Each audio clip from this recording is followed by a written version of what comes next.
포럼을 시작하도록 하겠습니다. 저희 단체는 조금 생소하실 수도 있는데요. 정확히 말하면 NGO, 비정부 기구이고 쉽게는 시민단체입니다. 바른 과학기술사회 실현을 위한 국민연합이고 저는 과실련 상임대표를 맡고 있는 서울대학교 건설환경학부의 김영호입니다. 안녕하세요. 작년에 이제 제가 상임 대표를 맡고 나서 가장 역점적으로 생각했던 것이 규제에 관한 것입니다. 물론 이제 과학기술과 규제에 관한 것이고요. 저는 이제 AI 뭐 이런 기술들을 저는 사실은 학교에서도 미래 범용 기술이라고 부르는데 앞으로 어디서나 이제 필요한 기술이다라는 것이고요. AI, 빅데이터 또 뭐 IAB 그래서 IoT도 얘기하고 더 여러 가지 이제 미래 범용 기술이 있는데 여기에는 뭐 다들 아시다시피 법과 윤리와 규제 문제들이 따라올 수밖에 없고 앞으로 피할 수 없는 거기 언젠가는 짚어야 될 것이고 그러면서 과실련 오늘 이런 포럼은 굉장히 시의적절하다고 생각했습니다. 사실 제가 이제 80년대 말에 유학 갔을 때 저희 지도 교수님이 시스템하고 AI를 갖고 페이퍼를 하나 쓰셨어요. 저는 이제 전공이 수자원인데 수자원 관리 이런 걸 좀 써보자 그러면서 이제 그걸 쓰셔가지고 저한테 이제 아무것도 모르는 저한테 한번 읽어보라고 주셨는데 감회가 새롭네요. 그래서 그게 지금 벌써 한 30년이 흘러가지고 이제 이게 또 AI를 모르는 국민들이 없게 되고 그렇습니다. 다시 한번 말씀드린 것 같이 피할 수 없는 문제이고 AI뿐만이 아니라 앞으로 뭐 자율주행차 뭐 여러 가지 그런 미래에 올 기술들이 과학 기술들이 다 이런 문제와 직면할 것 같습니다. 그래서 오늘 그 법과 윤리와 또 이런 규제 문제와 맞물려서 조금은 색다른 포럼, 너무 이제 기술적인 것이라기보다는 조금은 색다른 포럼이 될 것 같아서 저도 개인적으로 굉장히 흥미롭게 앞으로 지켜볼 계획입니다. 네, 오늘 이렇게 또 발제 맡아주신 박상철 교수님 그리고 네 분의 토론자 선생님들 그리고 또 최근에 AI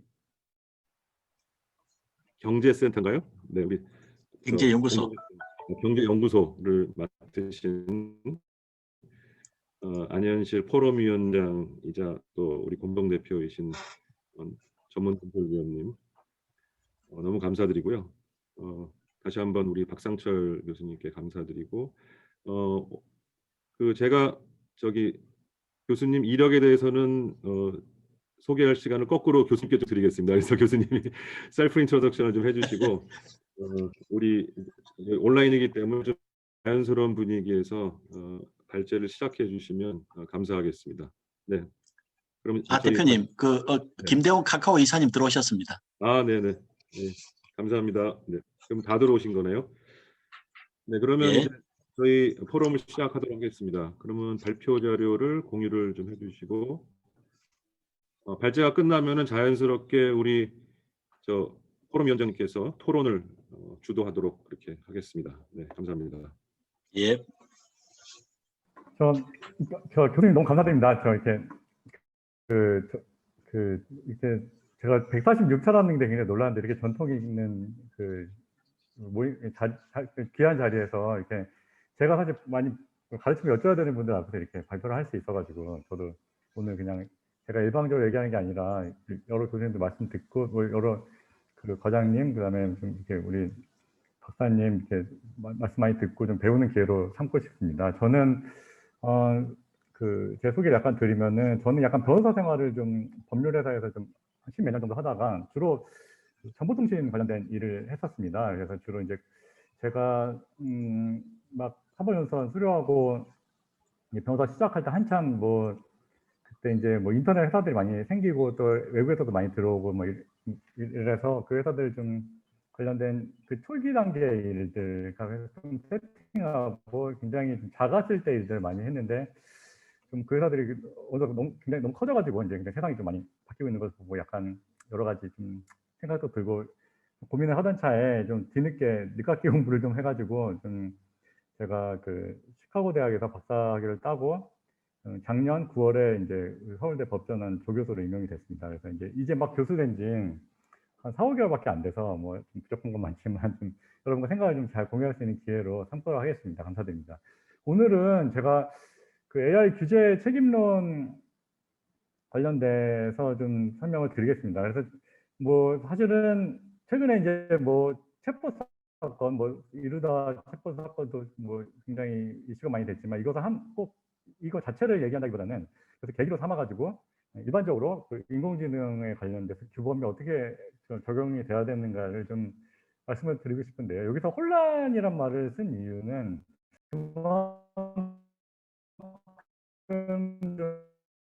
잘못된 논의들이 보이고 그것이 여러 가지 홀링이 약간 있는 것 중요한데 예예 예.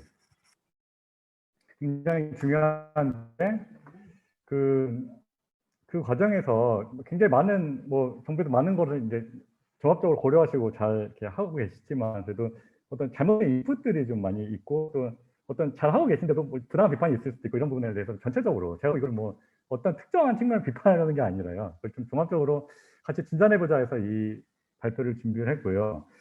이런 그 인공지능을 사실은 이렇게 좀 규제하자 이런 그 논의가 진행이 된 거 우리나라에서 처음 뭐 생긴 건 당연히 아니고 이제 미국이나 유럽 같은 데서 이제 굉장히 그 경쟁적으로 전 세계적으로 이제 AI에 대해서 뭐 통제를 하자 이런 논의가 갑자기 한 2016년, 17년부터 갑자기 이제 불처럼 이제 번져나가기 시작합니다. 마치 뭐 스카이넷이 뭐 침공했을 때 무슨 전 세계가 뭐 지구 방위군을 구성하는 것처럼 막 이런 경쟁적으로 여러 가이드라인을 만들었는데 이제 그 과정에서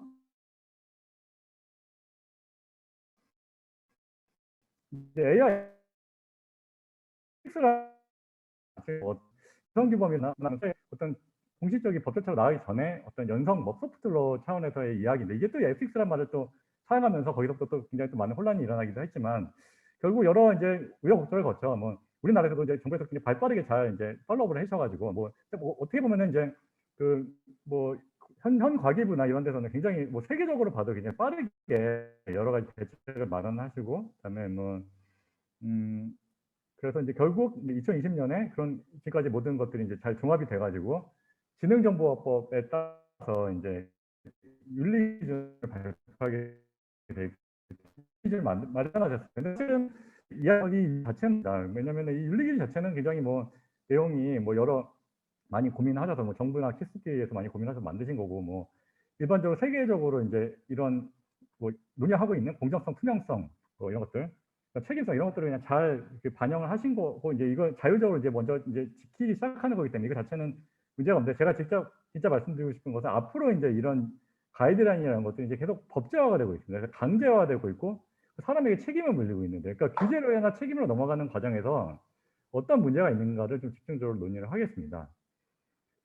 지금 앞서 말씀드린 전 세계적인 가이드라인들이 이야기하는 그 우려하는 사항과 주요 그 규제 책임 논거는 이 그림과 같습니다.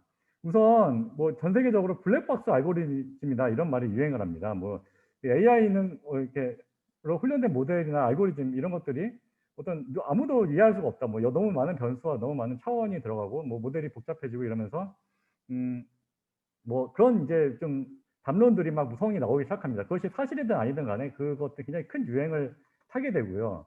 그러다 보니 개발자도 블랙박스 알고리즘 전체를 알 수가 없어서 통제에 어려움이 있고 따라서 평가의 대상이 돼서 자기 정보를 내놔야 되는 예를 들면 AI에 채용 면접을 당하는 뭐 구직자 아니면은 뭐 대출 신청을 해서 AI의 판단을 기다리는 어떤 정보 주체가 데이터를 넘겨서 그거에 따라서 자기가 어떤 적합한 사람인지 아니 부적합한 사람인지에 대해서 분류를 당하게 되는데 그 과정에서 무슨 일이 일어나는지 잘 모르니까 자율성을 침해한다 그래가지고 알고리즘 투명성이란 말이 여기서 나오게 됩니다. 뭐 이 말이 정확하든 정확하지 않든 간에 그리고 어쨌든 이런 데이터를 가지고 모델을 훈련시키고 이 사람에 대해서 클래시파이를 분류를 하는 과정에서 차별이 일어난다. 뭐 이렇게 소수자, 특히 뭐 여성, 뭐 미국 같은 경우에는 특정 인종 그런 또 논의가 확산이 됩니다. 그래서 거기서부터 알고리즘 공정성을 또 규제해야 된다. 뭐 이런 논의가 나오게 되고요. 또 이제 그 단순히 알고리즘이 소프트웨어적으로만 사용이 되는 것이 아니라 이제 하드웨어와 결합하기도 하고, 이게 로봇이죠. 쉽게 얘기하면은. 대표적인 로봇이 이제 자율주행차인 것이고요.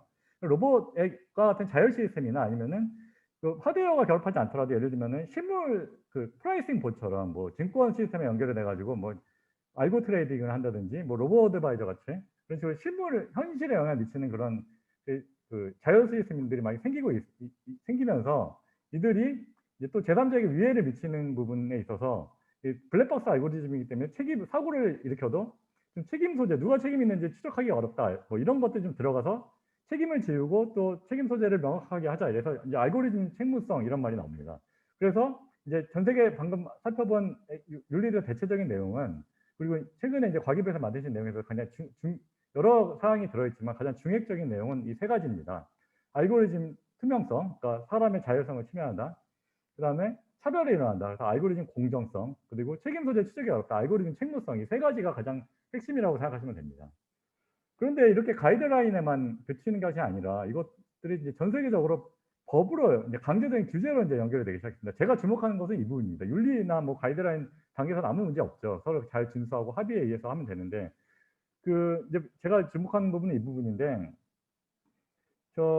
우선 우리나라에 최초로 이제 들어온 만한 그 알고리즘 투명성 법이 바로 이겁니다. 작년에 데이터 3법이 통과가 됐습니다. 정부에서 좀 과감하게 AI와 데이터 분석을 활성화하기 위해서 반드시 동의를 받아야만 이게 처리할 수 있었던 데이터법들을 대폭 개정을 합니다. 과감하게 이제 규제 개혁을 하시죠. 그래서 2월 4일 날 개정이 돼가지고 이제 8월 5일부터 시행이 되는데 여기서 좀 재밌는 게 이 신용정보법이 개정이 되면서 SNS 같은 데서 이제 돈이 없이도 이렇게 수집해가지고 신용평가를 할 수 있게 이렇게 허용을 합니다. 이 이유가 뭐냐면은 제가 뒤에도 좀 설명을 드리겠지만 사실은 이미 신용 이력이 있는 어른들, 뭐 나이가 좀 있고 어느 정도 금융거래도 많이 한 분들은 그냥 그 금융거래 자체가 너무 강력한 변수입니다. 나머지 변수를 이렇게 굳이 약한 변수를 굳이 따질 필요 없고 그냥 옛날에 돈을 얼마나 빌렸고 얼마나 잘 갚았냐 이것만 보면 그게 가장 확실해서 더 이상 뭐 SNS 같은 거 볼 필요도 없습니다. 문제는 좀 약간 경제적으로 좀 어려워서 뭐 금융 이력 접근성이 그동안 떨어졌던 분들, 신용 이력이 부족한 분들 아니면 청년들 굉장히 미래 잠재 가치가 크지만 기존에 이미 신용거래 안 했기 때문에 굉장히 불이익이 큰데 미국 같은 경우는 그래서 이제 부모님들이 많이 더 도와주시잖아요. 신용 만들 때 뭐. 근데 그런 식으로 좀 청년들이 굉장히 금융 접근성에 어려움이 있다 보니까 그걸 좀 활성화하자 해가지고 SNS에서 이제 이거를 이렇게 하게 합니다. 이게 이제 미국이나 싱가포르 같은 데서 좀 먼저 활성이 되었기 때문에 우리나라에서도 좀 이런 걸 기대를 한 거죠. 그러니까 신용거래 이력이 적은 소위 핀파일러라고 하는 금융 이력 부족자들이 이제 쓴 SNS 같은 걸 보고 대부분 이렇습니다. 예를 들면 SNS 친구들이 얼마나 신용 정보가 좋냐, 또 뭐 예를 들면 그 사람 이력, 그러니까 SNS에 있는 그 사람의 어떤 프로필, 그다음에 심지어는 뭐 얼마나 빨리 대답을 하는지, 리스폰스 속도라든지 아니면 어떤 전체적인 자연어 처리를 통한 이 사람의 전반적인 올려놓은 글들, 뭐 맨날 술 먹고 되게 안 좋은 게 이제 술 먹고 파티하고 이런 거랍니다. 파티가 제일 나쁜 단어고요. 예를 들면 뭐 아침에 일찍 일어났다, 뭐 열심히 일했다 이러면 좀 신용 정보가 좋은 거고, 약간 이런 식으로 좀 법을 바꾸셔가지고 이와 좀 약간 결부가 돼서 이런 정보들을 가지고 이제 자동화한 평가를 하면은 이런 신용정보 주체가 설명을 요구하고 이의를 제기할 수 있는 이런 권리를 법정했습니다. 근데 이제 이게 저는 사실 여러 가지 우려가 있었습니다만은 이게 굉장히 그냥 단계별 접근으로서는 괜찮다고 생각한 이유가 현재 법에는 컴퓨터 등 정보 처리 장치로만 처리해야만 이 법에 적용을 받습니다. 근데 사실은 이건 너무너무 빠져나가기 쉽거든요. 소위 말하는 법학자들 얘기하는 러버 스탬핑이라고 그러는데, 그러니까 고무도장 AI가 다 해도 사람이 맞으면 고무도장 팍 찍으면 그건 사람이 관여한 거기 때문에 컴퓨터로만 한 게 아니잖아요. 그래서 이 법의 적용 범위는 사실 매우 적습니다. 그렇지만 어떤 상징적인 의미로서는 어쨌든 이게 첫 번째로 들어왔고, 근데 이 법이 그냥 우리나라에서 갑자기 생긴 것이 아니라 이제 결국 유럽법이 들어왔습니다. 그래서 유럽의 GDPR이라는 일반 개인정보법에 이런 자동화 처리에 관한 규제가 있어서 이걸 그대로 가져온 거고요. 현재 개인정보보호위원회에서 이걸 신용정보뿐만 아니라 모든 개인정보에 다 확대하는 입법을 준비 중에 있어서 굉장히 적용 범위가 늘어나고 앞으로 컴퓨터로만 이런 말이 좀 수정되지 않을까 저는 싶습니다. 그 다음에는 좀 여러 가지 문제가 발생할 텐데 그 문제에 대해서는 뒤에 좀 설명을 드리겠습니다. 그리고 또 하나 이제 법제화 움직임 중에 하나가 이제 최근에 이제 공정위가 온라인 플랫폼법이라는 걸 만들었습니다. 자꾸 이제 비대면 시대에 너무 플랫폼이 이제 비대해진다 이래서 이제 이런 걸 만들고 약간 이제 좀 방통위가 이제 좀 주도를 해서 의연한 형식으로 이제 약간 대항 입법을 이제 만들고 약간 이런 식으로 해가지고 이제 만듭니다. 이게 요체는 뭐냐면은 온라인 플랫폼, 뭐 네이버 쇼핑 이런 데 입점한 사업자들 같은 경우에는 이 플랫폼에 노출되는 순서, 그런 이런 그 누가 위에 올라가냐에 대한 그런 그 사항을 계약서에 기재하거나 아니면은 약관에 넣거나 아니면은 뭐 공개해라 뭐 이런 법들입니다. 그래서 뭐 이 법 또한 우리나라에서 그냥 막 막 이렇게 발명한 법이 아니라요. 그 EU에 이 또한 유럽법을 따온 건데요. 유럽의 P2B 레귤레이션이라는 게 있습니다. 그 플랫폼 투 비즈니스 레귤레이션스 레귤레이션이라는 게 있는데 2019년에 생긴 법입니다. 이 법에 따라서 그 EU 집행위원회가 이제 이 법을 왜 만들었냐면 이제 구글을 막 제재하다가 구글 쇼핑을 제재하는 과정에서 그 경험을 가지고 만든 건데요. 이제 여기 보면은 굉장히 우리나라 법보다 오히려 굉장히 더 상세하게 랭킹에 관한 뭐 주요 파라미터까지 다 공개하도록 그렇게 되어 있습니다. 그래서 이런 식으로 자꾸 이렇게 알고리즘이나 뭐 모델이든지 모델이든지 이렇게 공개하라 이런 식의 법들이 계속 생기고 있습니다. 그래서 이제 우리나라도 이제 계속 법제화가 이런 식으로 단계별로 진행이 되고 있다는 거고 현재 움직임이 있는데 이게 이제 주로 이제 과기부에서 많이 주도하시고 해서 이제 관계부 합동으로 만든 그 작년 12월 24일에 나온 이 따끈따끈한 이 기재정비 로드맵입니다. 근데 사실은 대부분 내용이 굉장히 뭐 많이 고민하시고 뭐 여러 사람 의견을 반영해서 잘 만드셨는데 기본적으로 맨 위에 보시면은 뭐 데이터 산업, 글씨가 너무 작아서 죄송합니다. 데이터 산업을 진흥하고 뭐 여러 가지 뭐 이렇게 데이터를 활성화하고 정부가 여러 역할을 하시는 부분은 굉장히 좋습니다. 좋고 뭐 결합을 촉진하고 작년 규제 완화의 그 연장선상에서. 그런데 이제 좀 제가 오늘 좀 약간 좀 비판적으로 좀 접근하고 싶은 게 몇 개가 있습니다. 첫 번째는 이제 알고리즘 운영의 공정성, 투명성 이런 부분이 있으시고요. 알고리즘 관리, 뭐 알고리즘 공개 기준 이런 것들. 그러니까 기존 이런 입법 연장선상에서 이걸 좀 심화해서 좀 검토하시겠다는 부분이 있는데 저는 이 부분에서 약간 이 알고리즘이랑 모델을 좀 헷갈리신 게 아닌가 이런 생각을 좀 했고요. 그다음에 기술적으로 좀 엄밀해야 된다.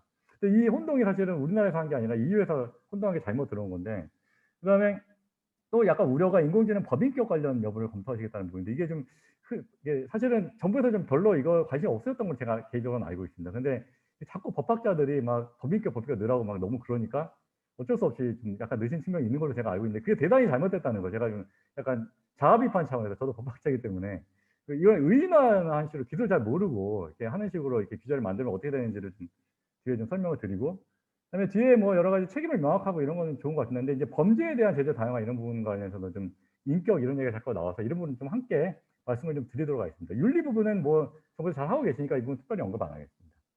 제가 우선 첫 번째 지적하고 싶은 것은 우선 좀 기술적으로 좀 훈련된 모델과 알고리즘이 반드시 구별돼야 한다는 겁니다. 이렇게 좀 이렇게 머신러닝을 이제 주로 이제 현재 뭐 엑스퍼트 시스템 아까 그 대표님께서 말씀해 주신 그 엑스퍼트 시스템 이제 약간 그 90년대 전에 많이 쓰이던 방식이고 그 이제 엑스퍼트 시스템이라는 건 이제 사람이 일일이 다 if then 뭐 이렇게 하면 이렇게 해라. 사람이 일일이 다 입력시켜 주는 거잖아요. 그러니까 약간 이렇게 하면 이렇게 하는 게 모든 게 다 짜여져 있는 시스템인데 그게 아니라 이제 결국에는 어떤 통계학에서의 모델, 그러니까 귀납적인 모델을 받아들이면서 이제 90년대부터 갑자기 이제 발전을 하기 시작한 거잖아요, AI가. 근데 그 과정에서 이제 핵심이 뭐냐면 결국 데이터의 패턴을 어떤 특정한 알고리즘을 가지고 그게 단순한 회계식일 수도 있고 파악해서 그 데이터의 패턴을 가지고 모델을 만든다는 그 모델이라는 건 결국 이런 거 아니겠습니까? 뭐 대출 신용 평가를 하는 경우에는 이분이 뭐 카드가 6개면은 뭐 어느 정도 신용 불량 확률이 있고 뭐 8개면 어느 정도 신용 불량 확률인지 이런 관계, 그러니까 여러 변수들의 관계를 그냥 이렇게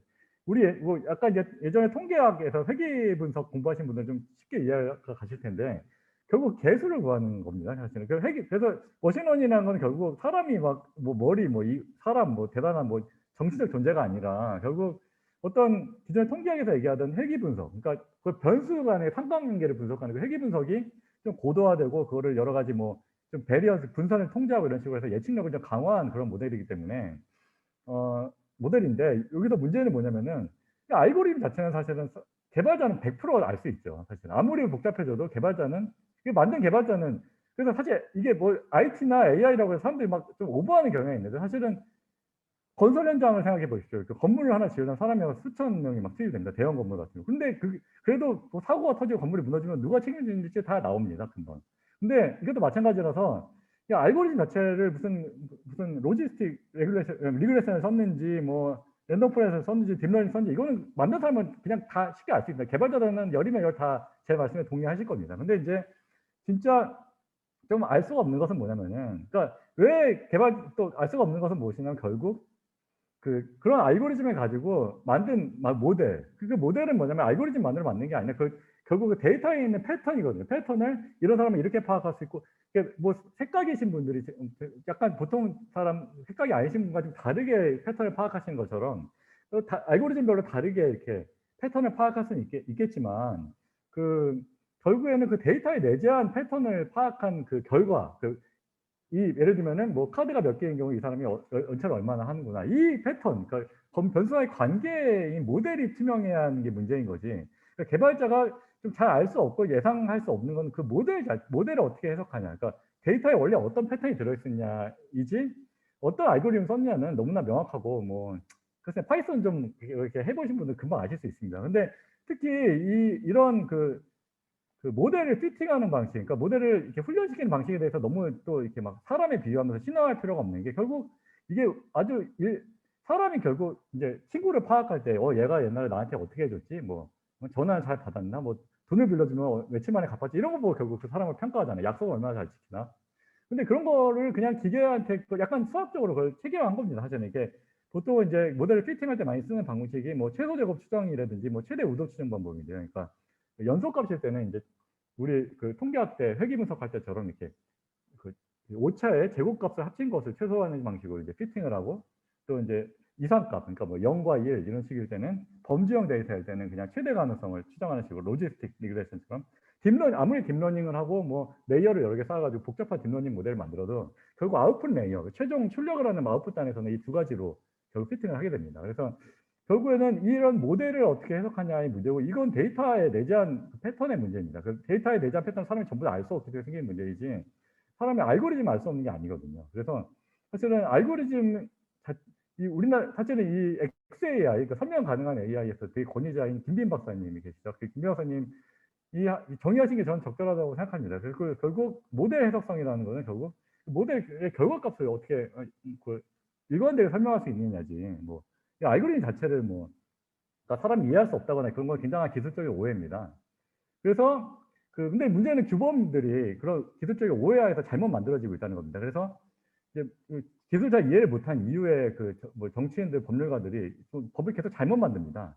근데 이제 제가 이유에 대해서 좀 배경 설명을 드리면은 사실은 이유법을 우리가 이제 무작정 이렇게 들어오는 게 적절하지 않은 상황인 게, 이유는 자국 플랫폼을 거의 포기한 상태입니다. 그래서 미국 IT 업계에 의존해서 이제 인터넷 생활을 하고 있고, 그래서 이 법들이 대부분 그냥 어떻게 보면 자기 업체들 잘 키워가지고 이제 북돋아주고 진흥하고, 그래서 나라도 좀 도와주고 해서 같이 미국에 대항시키자 이런 생각이 전혀 없고, 그냥 어떻게든 완전히 그냥 트레이드거든요. 그러니까 무역 규범입니다. 그냥 어떻게든 약간 무역할 때 보호무역 하듯이 어떻게 하면 좀 규제해가지고 좀 힘들게 만드냐, 약간 이런 쪽이라서 자국 플랫폼이 이렇게 있고, 그다음에 지금 사실은 우리가 이제 사실 일본의 반환 감정 이것도 좀 심상치 않아가지고 우리끼리는 좀 시시하고 있지만, 사실은 일본 모바일을 우리나라 이제 라인이 장악했지 않습니까? 이렇게 사실은 해외에 되게 활발히 소리 소문 없이 조용하게 이게 잘 하고 있습니다. 그래서 이런 맥락 좀 차이가 있다는 거 고려를 해야 되는데, 어쨌든 EU 같은 경우에는 최근에 이제 2020년에 12월에 또 따끈따끈한 법이 생겨가지고 알고리즘을 직접 감사해라, 알고리즘 설명해라, 이런 식으로 법이 생깁니다. 근데 이거는 진짜 좀 기술적으로 말이 안 되는 얘기입니다, 사실은. 그리고 이걸 설명한다고 해서 이런 분류 대상자거나 이용자가 좋을 게 하나도 없습니다. 이거 랜덤 포레스트로 했든 딥러닝으로 했든 무슨 상관입니까, 이 사람이 궁금한 거는 내가 카드 6장 맞추면 대출 받을 수 있었는데 7장 맞춰서 대출 못 받았다, 이 얘기 듣고 싶은 거잖아요. 이건 카운터 팩츄얼 익스플레이션이라고 하는데, 이런 거는 이제 모델을 설명을 해야 되는 거지. 우리 알고리즘을 왜 기업 영업 비밀 뿐더러 이 공개할 이유가 전혀 없거든요, 사실은. 근데 이제 우리 규제기관은 다행히 EU보다 훨씬 되게 우수하신 분들이라서 좀 구별을 어느 정도 하십니다, 아직까지는. 그래서 공정위 보도 자료를 보시면 온라인 플랫폼 공개업법 만들 때 노출 순서를 공개하라고 돼 있지만 알고리즘까지 기재하는 건 아니다라고 하셨습니다. 그건 굉장히 현명한 건데, 저는 근데 이후에도 자꾸 이상한 법이 생기고 또 사람들이 너무 많이 헷갈리고 있어서, 정책하는 사람들이 과연 이러한 구별이 얼마나 유지될지 좀 우려가 있는 거고요. 그리고 지금 미국이 굉장히 EU나 이런 중국 알고리즘 공개라 이런 것 때문에 굉장히 좀 불만이 많아가지고 지금 디지털 무역 협정 같은 거 이렇게 전 세계에서 막 이렇게 체결을 하려고 하고 있거든요. 여기서 미국 이제 각 나라들이 하나하나씩 알고리즘 공개를 못하게 해라라는 조약을 체결하려고 하고 있습니다. 그래서 일본이랑 이미 체결했고요. 그 디지털 무역 협정이라고. 이게 원래 나프타에서 맨 처음 시작이 됐는데 북미 자유무역 협정에서. 근데 어쨌든 미국이 지금 전 세계적으로 이러고 있어서 우리가 좀 이거 잘 구별 안 하고 막 법을 만들어 놓으면 나중에 이제 미국이 이런 거 막 체결하자고 그럴 때 굉장히 좀 난감할 수가 있습니다. 그래서 미리 좀 우리도 스스로도 좀 정리를 잘 할 필요가 있습니다. 그리고 이제 제가 좀 기술적인 데서 출발했지만 더 심각한 문제는 사실은 그 의인합니다. 이게 자꾸 사람이라고 막 하면서 뭐 사람 관련된 걸 막 이렇게 비유하고, 그 유비농법이란 건 이제 애널로지를 얘기하는 건데 비유하는 겁니다. 이렇게 기술적으로 이해를 안 하고. 그래서 뭐 아까 좀 뭐 이건 다 잘 아시는 내용이니까 그냥 빨리 넘어가면은, 사실은 이제 기존의 엑스퍼트 시스템의 경우에 이제 하나하나 다 지정을 해주는 게 아니라, 이제 예를 들면 뭐 7을 계속 보여주고 이건 7이다 이건 7이다 이렇게 레이블을 보여주고 4, 3, 1 이런 거, 이거 7이 아니다, 7이 아니다 이런 식으로 계속 보여주면 이제 알아서 이렇게 패턴을 쫙 이렇게 파악해서 좀 7이랑 좀 다르게 생겨도 좀 이렇게 추리를 할 수 있게, 프리딕션을 할 수 있게 해주는 그런 메커니즘이죠. 굉장히 경험적이고 기납적인 통계 모델이지 사실은. 데이터 패턴을 파악하는 역할이지 이게 인격 이런 건 전혀 무관합니다. 근데 이제 문제는 그래도 뭐 나중에는 강인공지능이 생긴다, 뭐 튜링 테스트를 통과할 것이다니, 뭐 약간 이런 얘기를 하면서 먼 훗날에는 그래도 뭐 사람처럼 되지 않겠냐라고 하시는데, 저는 그런 식의 접근은 이게 결국 어떤 메타 분석이 가능한 인공지능이라고 하더라도 결국 개발자는 전부 저는 다 컨트롤이 가능하고, 이게 사람에 비유하는 건 여전히 적절하지 못하고 생각합니다. 그래서 이게 그런데 이런 사람에 비유하고 막 이렇게 하는 그 혼란의 대출발점은 2010년에 유럽의회가 이제 AI를 이제 전자인, 그러니까 법인으로처럼 간주하자, 이제 전자적인 인간으로 사람처럼 권리 의무의 주체를 만들자, 이런 논의를 갑자기 뚱딴지 같이 합니다. 그래서 이후에 법학계에서 제가 과장을 안 하고 한 100개는 쏟아져 나왔어요. 우리나라 내부에서도 뭐 전자인이 어쩌는 이런 논문이 한 100개쯤 나왔고요. 그래서 이제 하도 정부에서도 굉장히 별로 안 좋아하셨던 걸로 제가 알고 있는데, 하도 법학계에서 막 전자인 뭐 노래를 하니까 어쩔 수 없이 이걸 하나 넣습니다, 로드맵에. 그래서 인공지능의 법인격이라 가지고 뭐 법인격을 인정하고 뭐 이렇게 하겠다 이런 얘기가 나오는데, 이게 저는 굉장히 좀 잘못된 논의라고 저는 생각합니다. 왜냐면은 사실 우리나라는 법인 뭐 누구나 되게 쉽게 만들 수 있습니다. 저도 뭐 옛날에 변호사하면서 법인 한 100개 넘게 만들었고, 개인적으로 뭐 이틀이면 만들어 드릴 수 있습니다. 저한테 맡기시면. 뭐 하여튼, 그리고 뭐 은행 가서 계좌만 쓰면 되고요, 기본적으로. 그리고 뭐 등기만 하면 되고, 사실 우리나라에서 사실 법인 만들어서 AI를 누가 개발했어요. 그러면 그걸 가지고 그냥 개인이 뭐 할지, 아니면은 법인 만들어가지고 법인 이름으로 AI 기소시켜서 할지, 그 개인 자유입니다. 그 사람이 하고 싶은 대로 하면 되는 거죠. 근데 그거를 뭐 법학자들이 뭐 억지로 법인을 만들기 싫다는데 법인화한다니 만드니 강제로 그 자체가 되게 어처구니 없는 논의고요. 그다음에 그 영국법에는 보면은 뭐 저작권 관련해서는 뭐 필요한 일을 한 사람이 이제 그 권리 의무 주체라고 나와 있어요. 이게 당연한 거고요. 건설판에서 1000명이 뛰어들어도 누가 했는지 다 나옵니다. 누가 책임져야 될지, 누가 의무를 져야 될지. 그리고 진짜 이 논의가 되게 좀 엉터리인 게, 옛날 점점 이제 대표적인 로봇이 자율주행차죠. 자율주행차가 이제 확산되면은 점점 그전에 전통적인 차는 이렇게 소비자에게 팔면 끝입니다. 그냥 자동차 회사가 물론 뭐 하자가 있거나 책임져야 되겠지만 더 이상 관여할 게 아니라 완전히 그 사람 소유가 되고 그냥 컨트롤이 되거든요. 판 사람, 차 오너에. 근데 자율주행차는 그렇지 않습니다. 일단 커넥티드하고 이제 IT로 연결이 돼가지고 여러 가지 뭐 관제 기능이나 이런 것도 수행할 거기 때문에 자동차 메이커가 판단에 계속 어느 정도 법적인 책임이 계속 따를 수밖에 없거든요. 그래서 제 예상으로는 앞으로 자동차 회사들 자율주행 차마다 너무 책임이 문제가 따르기 때문에 다 별도 법인을 만들 것 같습니다. 근데 이게 뚱딴지 같은 얘기가 아닌 게, 옛날 선박왕 오나시스가 이 선박마다 다 다른 법인을 했습니다. 그래서 이제 선박 사고가 나면은 하나씩 파산시키는 거죠. 자기 책임 하나도 안 지고. 사실 우리나라 상선들도 전부 다 다른 법인입니다. 그리고 파나마에 다 가고 있고, 파나마가 여러 가지 뭐 행정 처리도 빠르고 세금도 안 나오고. 그래서 근데 이런 뭐 파나마에 다 자율주행차 등기해가지고 이렇게 책임을 회피할 텐데, 오히려 이 법인을 만들면 이걸 부인을 해야 되는, 어떻게 부인할지, 그 책임을 어떻게 주인 사람한테 지울지를 논의해야지, 이걸 뭐 법인을 억지로 한다는 건 완전히 거꾸로 얘기하는 겁니다. 그래서 이게 자체가 논의가 굉장히 이유에서 시작된 어리석은 논의를 잘못 받아들인 거고요. 이게 의인화에서 시작된 비극입니다, 이런 것들. 그래서 뭐 사람을 심지어 뭐 AI 로봇을 형사처벌하자는 얘기도 막 나오는데, 이건 뭐 제가 자세히 별로 좀 비극적인 얘기라서 별로 자세히 이해하고 싶진 않은데, 거의 뭐 중세 때 동물 재판 얘기하는 거랑 비슷한 수준의 얘기라고 저는 생각합니다. 그런데 이런 이야기가 단순히 어떤 이론적인 뭐 그런 책임에 관련된 논의뿐만 아니라 좀 의인화가 굉장히 좀 적절하지 않은 게 최근 이제 챗봇 논란에서 나오고 있습니다. 그래서 이 최근 챗봇에서 이제 문제가 된 게 뭐 사회적으로 예민한 주제들이 있습니다. 그렇죠. 제가 뭐 직접 언급은 좀 삼가겠습니다. 모모에 대해서 어떻게 생각해? 모모에 대해서 어떻게 생각해? 뭐 여러 가지 사회적 소수자일 수도 있고 어떤 이념일 수도 있고 그러면은 뭐 챗봇이 뭐 이렇게 폴백을 합니다. 몰라, 생각 안 해봤어, 뭐 관심 없어. 근데 이런 걸 가지고 이제 마치 이 챗봇이 굉장히 뭐 편향돼 있고 뭐 차별화하는 것처럼 막 이렇게 하면서 뭐 내려라 뭐 이게 못하게 한다 뭐 이런 식으로 좀 논의가 진행됐는데 사실은 이런 그 챗봇 사상 검증 논란 자체가 사람에 비유해가지고 하는 것 자체가 어떤 사실 얼마 없는 훈련 데이터를 가지고 이제 긁어가지고 코퍼스를 가지고 만든 그 데이터의 부족이라든지 그 데이터의 부족을 보완하기 위해서는 결국 약간 반지도 학습이라고 부리는 생성 모델을 사용한다든지 아니면은 뭐 오버 샘플링 방식을 좀 사용한다, 뭐 합성 모델만 데이터를 만든다든지 뭐 이런 식으로 해서 좀 데이터를 계속 만들면서 또 훈련을 시켜야 되는데 그걸 완전히 다 개발자가 뭐 예상을 할 수가 없거든요. 그래서 그런 것들, 그다음에 데이터를 사전에 검사한다는 것 자체가 좀 굉장히 좀 어렵습니다. 데이터가 또 부족하긴 부족하지만 그걸 또 사람이 일일이 매뉴얼리 또 하나하나 검사하는 거 굉장히 어렵기 때문에 또 이런 것들을 좀 고려하지 않고 모든 반응을 다 예상을 해가지고 어떻게 물어볼지를 다 예상을 해가지고 마치 뭐 엑스퍼트 시스템처럼 이거는 사실은 엑스퍼트 시스템처럼 만들라는 얘기는 다름이 없고 사실상 이거는 우리가 왜 이 세대 AI에서 뭐 통계적으로 기납적으로 해야 하는지에 대한 이해가 좀 부족해 생긴 일이고 결국에 너무 이게 사람의 차원에서의 감수성을 요구하는 왜 이게 뭐 예를 들면은 그런 좀 의인화에서 비롯된 거 아닌가 저는 좀 진단을 하고 있고요.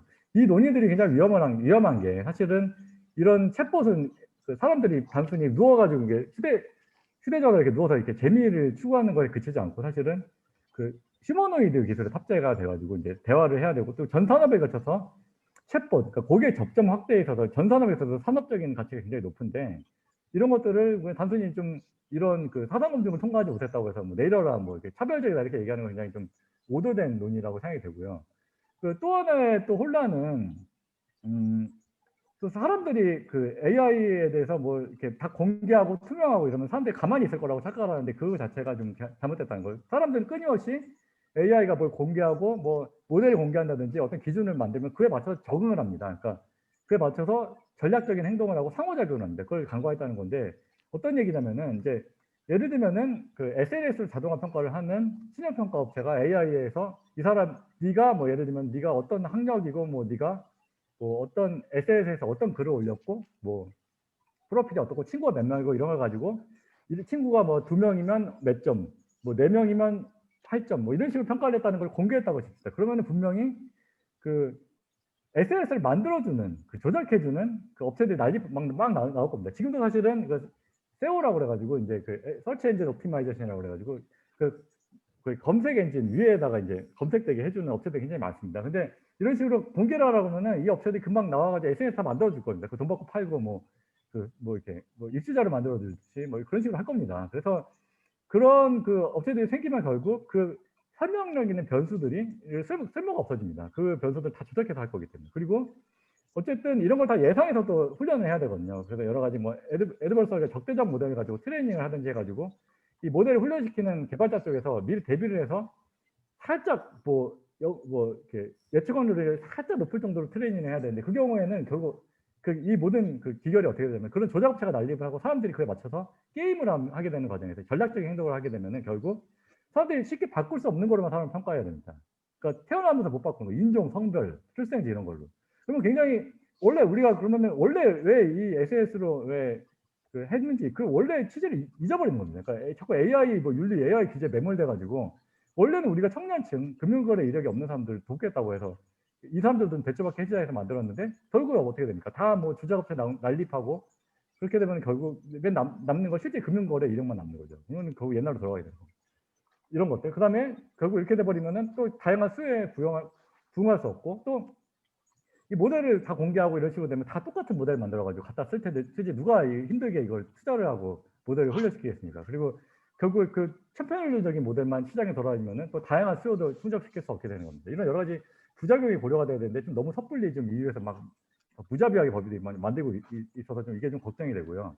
챗봇도 사실 좀 어느 정도 마찬가지입니다. 챗봇이라는 게 결국 사람들과 상호작용인데 대화를 나누는 거지 않습니까? 근데 뭐 아까 이제 좀 논의에 됐던 엑스퍼트 시스템이라면 사실 완벽하게 우리가 규제를 뭐 해도 됩니다. 사실은 우리가 이렇게 물어보면 이렇게 대답하라는 하나 다 개발자 만들어주면은 뭐 규제 지켜야죠. 당연히 지켜야 되고 욕하면 안 되고.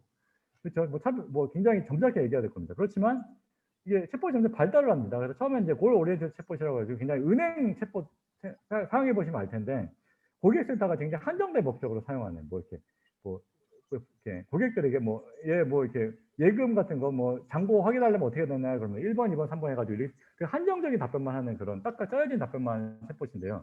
이런 경우에도 그냥 어느 정도 뭐 규제를 만들어도 어느 정도 지킬 수 있을 겁니다. 사실은. 그렇지만 사실 이번에 문제된 챗봇 같은 경우에는 오픈 도메인 챗봇입니다. 그러니까 굉장히 어떤 용도에 활용될지 굉장히 범용으로 다양한 대화를 할 수 있게 만든 챗봇인데요. 사실은 뭐 휴머노이드나 이런 거에서 있어 정말 중요한 것은 이 오픈 도메인 챗봇인데 굉장히 앞으로 한글 구어 그 NLP에서도 굉장히 중요한 역할을 할 텐데 이것들 아까 말씀드렸듯이 굉장히 그 복잡도도 높고 용량도 만육층 용량도 너무 크고 생성 모델을 사용하는 과정에서 뭐 의도하지 않는 데이터도 발생이 되고 이러기 때문에 이거를 일일이 막 무슨 규제를 만들어도 이거를 하나하나 다 뭐 이렇게 검증하는 게 불가능합니다. 그래서 사실 이거를 뭐 규제 완벽하게 지키라는 건 하지 말라는 얘기가 다름이 없고요. 그다음에 더 나아가서 이용자의 대화 답변 내용을 또 가지고 계속 지속적으로 트레이닝을 하는 이런 컨티뉴얼 러닝으로 가버리면은 또 이용자가 뭐 악의적으로 막 예전에 페이 사건처럼 오염 공격을 하면은 물론 뭐 여러 가지 보안 조치는 취해야 되겠지만 이걸 가지고 이 서비스가 안 된다고 해서 뭐 이거 하면 안 된다라고 얘기할 수가 없게 되는 겁니다. 이게 인간과의 상호작용이 이루어지는 부분에 대해서 근데 무조건 이거를 막 공정성, 뭐 투명성 이래버리면은 이거는 뭐 아예 하지 말라는 얘기가 다름이 없다는 거. 그리고 제가 이 챗봇 사건을 보면서 또 한 가지 더 추가로 든 생각이 이 차별 뭐 굉장히 물론 제가 뭐 차별 문제 심각하지 않다고 얘기한 절대 아니라는 걸 좀 꼭 말씀드리고 싶습니다. 당연히 이거 소수자분들은 이런 것들 뭐로 상처를 받으실 수 있고 이게 결코 사회적으로 굉장히 가벼운 문제는 아닙니다. 물론 심각한 문제는 전 동의하는데 그렇지만 우리가 어쨌든 그 어떤 사회의 필요라든지 앞으로 향후 기술 발달을 고려를 하면은 분명히 차별적 처우랑 차별적 발언은 구별이 돼야 됩니다. 그러니까 차별적 처우라 하면 결국 뭐 체험 면접 요즘 젊은 사람들이 비대면 확산으로 AI 체험 면접을 하는데 무슨 이렇게 입술이라든지 눈 동작을 보고 이렇게 막 평가를 한다고 하는데 저는 굉장히 좀 우려가 있습니다. 개인적으로. 저는 무조건 규제를 안 하자는 입장이 아니라 이걸 할 때는 해야 된다는 입장인데 이건 제가 굉장히 실제적인 문제라고 생각하고 있고 판단하고 있고 젊은 사람들이 이런 평가를 과연 이렇게 정당하게 당하고 있는 것인지 그다음에 대출 심사 이런 거 당연히 받아야 될 돈을 못 받게 되는 뭐 어떤 뭐 예를 들면 뭐 여성이라는 이유만 그건 굉장히 심각한 거죠. 이건 정말 뭐 규제해야 될 수도 있고 뭐 형사사법 AI가 돼가지고 뭐 가난하면 이전 무죄가 된다 뭐 무전 유죄 된다 이거 심각한 거죠. 당연히 안 되는 게 이런 거는 저는 당연히 뭐 이거 굉장히 중요한 이해관계가 달려 있고 그다음에 뭐 어떻게 뭐 차별을 대놓고 하면서 AI다 이런 식으로 좀 몰래 뒤에 숨어서 하는 경우도 많이 발생할 수 있고요. 그다음에 감사가 굉장히 용어의 분들은 최근에 들어서는 굉장히 연구가 많이 진행돼가지고 이런 것들을 어떻게 수학적으로 뭐 이렇게 체크할지 모니터할지가 굉장히 많이 발달했습니다. 그래서 뒤에 설명을 드릴 거고요. 근데 반면에 이렇게 단순히 몇몇 분들이 그냥 자기가 원하는 대답이 안 나온다. 이거에 대해서 어떻게 생각하는데 뭐 관심 없어 싫어 뭐 이렇게 대답한다고 해서 이걸 못하게 한다? 저는 이건 굉장히 좀 위험한 생각인 게 일단은 이거 자체가 굉장히 심각하긴 하지만 일단 좀 불특정인에게 확산되는 측면도 좀 고려가 돼야 된다. 그리고 사실 이게 표현의 자유 영역이 있습니다. 그러니까 과연 우리가 나중에 휴머노이드를 만들었을 때 이 휴머노이드가 정말 너무너무 바른 생활 사나이 휴머노이드만 옆에 끼고 살 거냐 진짜 재미없는 천국을 만들 거냐 쉽게 얘기해서 뭐 그런 데에 대한 고민인 거고요. 그다음에 근본적으로 이게 기준이 없습니다. 이게 어떤 것을 뭐 규제를 해야 되는지 뭐 객관적 측정 지표 자체가 설정이 어렵고요. 예. 예를 들면 이렇습니다. 뭐 차별적 처우, 뭐 채용 면접이라든지 뭐 대출 심사 이런 경우에는 사실 제가 뭐 시간 관계상 자세히 설명은 안 드리겠지만 이런 어떤 수학적인 지표들이 개발이 되고 있습니다. 그러니까 예를 들면은 뭐 같은 비율로 뭐 일단 인구 통계학적인 동등성 어떤 남성과 여성 간의 비슷한 비율로 하자는 독립성 기준. 그러나 이건 사람의 능력을 고려하지 않기 때문에 사람의 그 능력이나 메리트를 고려해가지고 뭐 이렇게 어떻게 보면 자질이 있는 사람들 같은 비율로 남녀 관계없이 또 합격하게 해주고 이런 기준, 분리성 기준. 그다음에 어떤 재판을 유죄 판결을 받거나 어떤 규제를 받게 되는 사람들은 원래 죄를 졌을 가능성을 똑같이 맞추는 그러니까 무고한 사람의 비율을 똑같이 맞춰주는 충분성 기준 이런 수학적인 기준이 점점 정립이 되고 있고요. 그다음에 이런 개입 수단도 굉장히 어떤 그 컴퓨터 과학 자체 내에서 어떤 그 알고리즘적인 방식으로 이거를 어떻게 하면 이거 교정하는지에 대한 논의도 굉장히 활발하게 진행이 되고 있습니다. 뭐 예를 들면은 뭐 이런 ROC 커브 제가 좀 시간 관계상 설명을 자세히 못 드리지만 ROC 커브로 이런 이 두 곡선이 만나는 지점에서 이렇게 딱 맞추면은 이 분리성 기준을 충족시킬 수가 있습니다. 왜냐하면 이제 자질이 있는 사람 중에서 합격하는 비율과 자질이 없는 사람 중에서 떨어뜨리는 비율, 각각 리콜 스페시피시티라고 하는데 이걸 맞출 수 있기 때문에 이런 식으로 굉장히 많은 그 자체 내에서 할 수 있는 기술이 있는데 이런 기술 발달을 고려하지 않고 또 무조건 뭐 데이터를 사전 검열해 가지고 뭐 안 좋은 거는 다 빼라 뭐 이런 약간 이런 식으로 된다는 거. 그다음에 더더구나 차별적 발언은 뭐 이런 기준조차 없습니다. 그냥 굉장히 정치적이고요. 뭐 어떤 특정한 단체에서 뭐 이렇게 우리를 막 차별했다 이렇게 막 들고 일어서면 그냥 그 서비스를 못하게 돼버리는 약간 이런 식으로. 뭐 이렇게 어떻게 뭐 이걸 투표를 결정하는 것도 아니고 그렇다고 해서 뭐 약간 이런 문제가 있는 겁니다. 제가 요즘 체포 사건을 약간 좀 더 구체적으로 좀 뭐 앞에 좀 조금씩 말씀드렸습니다만은 좀 말씀을 드리면은 사실은 물론 뭐 개인정보법 이슈는 좀 있습니다. 근데 이제 이거는 이제 물론 법적 본질이기도 합니다만 이제 이거는 이제 정부가 조사하고 계시니까 이제 소송도 걸렸고 이거 제가 뭐 알가에서 할 수 있는 일이 아니고 제가 여기서 이거 얘기하는 거는 공정하지는 않습니다. 제가 뭐 반대 신문을 당할 것도 아니고. 근데 이제 제가 진짜 오늘 논의하고 싶은 거는 이 얘기 뭐 이거 개인정보는 뭐 이제 좀 문제가 있으면 보완을 하면 되는 거고 이제 진짜 논의하고 싶은 것은 이 사건에서 제기된 뭐 성인지 감수성 문제 때문에 과연 AI 전체를 마치 뭐 규제해야 되고 체포에 문제가 있다는 식으로 막 갑자기 또 막 이렇게 되고 있는데 이게 과연 옳은 건지를 좀 얘기를 하고 싶은데요. 이게 사실은 이제 자꾸 사람에 비유하다 보니 문제가 생기는 건데 이 뭐 루다 프레임워크 자체는 이제 개발자가 뭐 올려놓은 자료나 이런 걸 좀 보면은 뭐 굉장히 어떻게 보면은 뭐 새로운 기술은 아닙니다. 뭐 굉장히 벌트라는 기술은 이제 구글이 이제 기본적으로 만든 그 기술이고요. 지금 사실 NLP에서 가장 발달한 기술 중에 하나입니다. 현재 그 여러 가지 어떻게 보면은 인베딩 기술 중에서 어떻게 보면은 굉장히 어떻게 보면 NLP가 생각보다 이렇게 되게 약간 지지부진하면 있다가 좀 작년, 재작년 이런 식으로 굉장히 빠르게 또 굉장히 발전을 하고 있는데 이제 GPT-3 이제 일론 머스크가 이제 밀고 있는 GPT-3와 더불어 뭐 현재 가장 이제 앞선 기술이라고 평가가 되고 있고 이제 GPT 같은 경우는 이제 앞에 있는 단어를 가지고 이제 뒤에 있는 단어가 통계적으로 얼마나 빈도 같은 걸 추정해가지고 이제 그 챗봇을 이렇게 만드는 식으로 하는 거고 이제 벌트는 이제 매스크트 랭귀지 모델이라고 해가지고 이제 앞뒤로 이제 딱 가려서 앞뒤에 있는 단어를 가지고 이제 중간에 오는 단어가 빈도가 어느 정도 많이 나오냐. 근데 이제 결국에 이게 사람이 사고하는 게 아니라 어떤 얘가 무슨 이데올로기가 있어가 아니야. 뭐 생각을 해서 그런 게 아니라 그냥 이게 여러 가지 훈련 데이터인 카카오라든지 라인 데이터를 보니까 뭐 이런 대화가 나오면 이런 대화들 뒤에 많이 따라왔구나 하는 건 통계를 그냥 계산한 겁니다. 그래서 그런 그 NLU 기술을 통해서 벡터로 인베딩을 하고 그다음에 그 리트리버라는 거는 이제 잠재적인 답변의 후보군들은 이제 정해주는 겁니다. 뭐 10개는 10개, 5개, 5개 이런 식으로 하는데 그냥 이제 단순한 뭐 통계로 한 게 아니라 이제 인베딩 모델이라는 거 써가지고 이제 유이어라든지 뭐 반이어 이런 것도 좀 고려할 수 있게 비슷한 말이 오면은 좀 이 답이 오는구나라는 식으로 좀 후보군을 고른 다음에 이 중에서 좀 가장 사회적으로 좀 말이 될 듯한 말들을 랭커 알고리즘으로 이제 이거를 뭐 센서블리스트, 뭐 스페시피시티, 뭐 에버리지라는 알고리즘을 쓴 것 같은데 구글에서 만든 그럴 듯한 답을 그냥 골라서 이제 보내준 겁니다. 근데 이게 무슨 개발자가 어떤 의도를 가지고 만든 게 아니라는 거, 의인할 게 아니라 통계적으로 접근을 해야 되는데 아까 말씀드렸듯이 뭐 어떤 이거를 일일이 다 뭐 사전에 검사하는 것도 불가능할 뿐더러 현재 그 어느 정도 법적 안전장치가 아예 없는 게 아닙니다. 또 정부에서 이미 법을 또 만들어놔서 뭐 아동 문제 이런 것은 심각할 수 있는데 이런 것들 다 이제 안전장치가 있고 또 현재 어떻게 보면 사후적으로 뭐 진짜 고의적으로 차별을 하거나 이런 것들은 차별금지법이 없다고 하더라도 어느 정도 여러 가지 법제들이 있기 때문에 차별에 대한 대응이 아예 없는 것도 아닙니다. 그리고 제가 좀 강조하고 싶은 것은 아까도 말씀드렸듯이 이 한국어 구어 NLP에 있어서 사실 문어 NLP는 뭐 쉽습니다. 그냥 상대적으로. 그러니까 이렇게 문어에 쓰는 한국어 단어들은 딱 정해져 있기 때문에. 그렇지만 정말 어려운 것은 막 온갖 뭐 예상할 수 없는 단어들이 생기고 빨리빨리 변하는 구어인데 사실 산업적 가치라든지 어떤 기술 발전에서 정말 더 중요한 것이 구어 NLP고요. 이 구어 NLP에서의 핵심이라는 게 챗봇 기술인데 이거를 이런 그 뭐 준수나 이런 것들에 대한 그 고려를 안 하고 무조건 이제 규제 일변도로 가는 거는 좀 굉장히 위험해 보인다. 그래서 좀 유감인 게 좀 어쨌든 이 서비스가 뭐 이렇게 중단이 됐는데 뭐 사업자가 스스로 중단한 거긴 합니다만은 뭐 이런 식으로 이 뭐 서비스를 무료로 이용하면서 이렇게 위안을 얻는 사람들이 있었다는 것들이 너무 고려가 안 된 게 아닌가. 앞으로 그리고 사실은 위안을 받기 위한 게 중요한 게 아니라 향후 이 기술을 어떻게 쓸지에 대한 고려가 너무 부족했다는 거. 그리고 좀 저는 불만이 이 사람들이 무슨 폐수를 방류한 것도 아니고 이렇게 회복할 수 없는 손해를 뭘 끼쳤습니까, 솔직히.